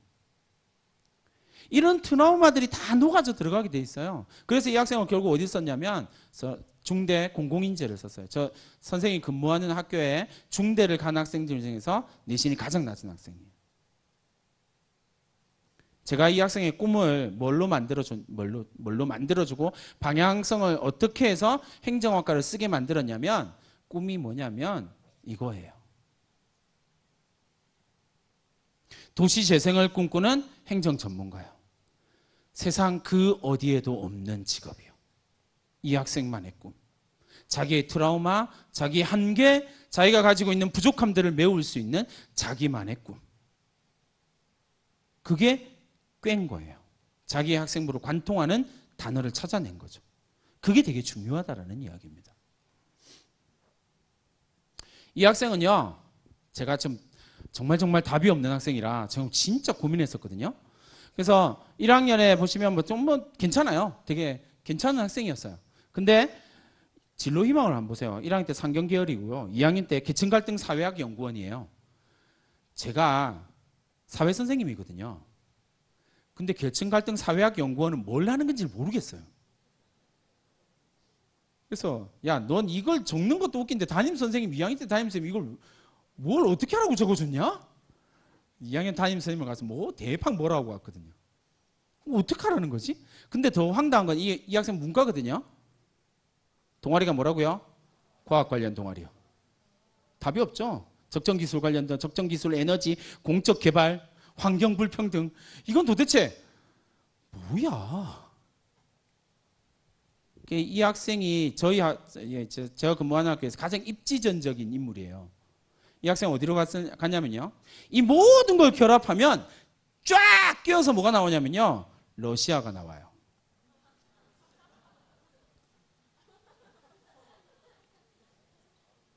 러시아어 어문학과가 나와요. 선생님 도대체 뭐가 상관이 있는 거죠? 이 학생은 뭐에 관심이 있다고요? 과학이요. 그 중에서 뭐? 자원개발이요. 그럼 그 자원이 가장 풍부한 곳은 어디요? 러시아예요. 날라가야지. 이 학생이 꿈꾸는 건 뭘까요? 러시아와 한국의 자원 외교. 그걸 하기 위해서 여길 가는 거예요. 선생님, 러시아 어문학과는 잘 고민하는 거 있잖아요. 러시아 어문학과일까요? 아니면 러시아어 문학과일까요? 이거 고민해야 돼요. 이거 어디에서 나올까요? 성균관대학교 러시아 어문학과 홈페이지에 인재상에 보면 딱 나와요. 거기에 딱 찍고 가는 거죠. 됐네. 그럼 너는 공적 원조와 에너지 막 이상한 이과식 이야기들을 싹 몰아가지고 어디다 넣어요? 너는 자원 외교를 꿈꾸는 사람이야. 이게 뭐예요? 이 학생의 학생부로 꿰인 거죠. 활동이 문제가 아니에요. 그 활동을 왜 했고 어떤 의미를 가지고 있는지요. 대체로 이런 상담이 끝나고 나면 학생들은 자기의 진로를 확정짓고 울면서 가거든요. 선생님, 제가 이런 학과에 이런 진로를 제가 꿈꾸고 있는지 몰랐어요. 이러면서 가요. 근데 진짜 맞는 것 같아요. 이러면서 나가거든요.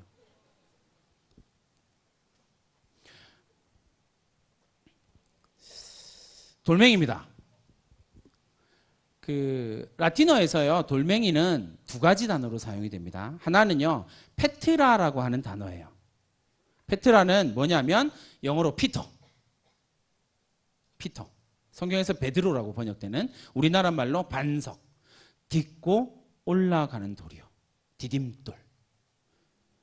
두 번째, 라틴어에서 이 돌멩이라고 하는 단어는 두 번째 단어는 뭐냐면요. 스캔달룸이라고 하는 단어예요. 스캔달룸이라고 하는 단어는 여러분들이 잘 아는 영어 단어 스캔들의 어원이에요.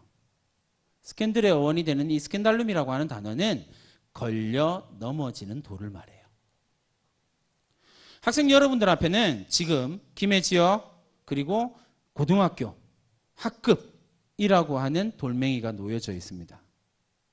그 돌멩이가 여러분 인생에서 페트라도 될 수 있고요. 스캔달룸도 될 수 있습니다. 근데 그걸 페트라로 만드는 거 스캔달룸으로 만드는 건 다른 사람이 아니라 나예요. 내가 이걸 페트라로 의미를 규정하면 됩니다. 성장하세요. 발전하세요. 그래서 이 지역, 이 학교, 이 학급, 이 선생님을 딛고 여러분의 꿈을 이루어내세요. 부모님들한테 부탁드릴게요. 부모님들, 자녀들이 제일 힘들어하는 건 딱 두 가지입니다. 고등학생 자녀가 힘들어하는 건 딱 두 가지입니다. 하나는 친구, 하나는 부모님. 고등학생이 왜 넘어지냐면요, 친구 문제이거나 부모 문제이거나 둘 중에 하나입니다. 왜요? 부모님이 스캔들룸이거든요. 집에 가면 공부하라는 이야기밖에 안 합니다. 그 말을 듣는 순간 넘어지는 거예요. 아, 나 이제 고3인데 공부를 해야겠다는 생각을 하긴 하는데, 공부해야지. 남학생들 공부해야지. 공부해야 되는데 PC방에서 이렇게 놀다 가도 될까? 막 죄책감을 가지고 집에 들어갑니다. 근데 문 열자마자 엄마가 공부해! 그럼 그 죄책감 다 날아가고, 안 했다고 쾅! 끝납니다. 스캔들룸이죠. 완벽한 스캔들룸입니다. 부모님이 스캔들룸의 역할을 하기 때문에 아이가 대학을 못 갈 수도 있습니다. 부탁드릴게요. 부모님들, 공부하라는 이야기 하지 마세요. 공부하란다고 해서 공부 안 해요. 아시잖아요. 얘들 그 학생 12년 차예요. 제가 표현한 게 프로 학생러라고 표현하거든요. 학생 12년 차예요. 어떻게 하면 공부하는 척 보이는지를 부모님보다 정말 잘 알아요. 수십 가지 방법을, 스킬을 갖고 있다고요. 공부하는 것처럼 보이겠죠. 안 해요. 공부한다면 그 성적이 나올 수가 없어요. 맞잖아요. 수학학원을 초등학교 4학년 때부터 보내는단 말이에요. 한 달에 20만 원씩이라고 잡고요. 1년에 240만 원이요. 4, 5, 6, 1, 2, 3, 1, 2, 3 9년 다녔어요. 1800 얼마예요? 240만 원에 9년 다녔으니까요. 2천만 원이에요. 2천만 원을 받고 지금 그 수학 성적이 나온 거라고요. 공부를 한다고 생각하는 게 이상한 거예요. 부탁드리는데요. 공부하라는 말은 안 통합니다. 그러니까 하지 마세요. 그건 스캔들룸입니다. 오히려 부모님들한테 꼭 부탁드리고 싶은 이야기는요, 그냥 질문을 하세요. 계속 그냥 물어보세요. 제가 아까 학생한테 묻는 거 있잖아요. 물어보세요. 계속 묻다 보면요, 이 학생이 계속 뭔가를 대답하다 보면 생각이 바뀌기 시작합니다. 그 시점이 대학이 결정되는 시점입니다. 완벽한 페트라가 되는 시점입니다. 나 때문에 넘어져서 우는 자녀들을 만들지 마시고, 나를 딛고 올라가는 자녀를 만들어주세요. 그러면 반드시 원하는 대로 가게 됩니다. 이상 윤윤구였습니다.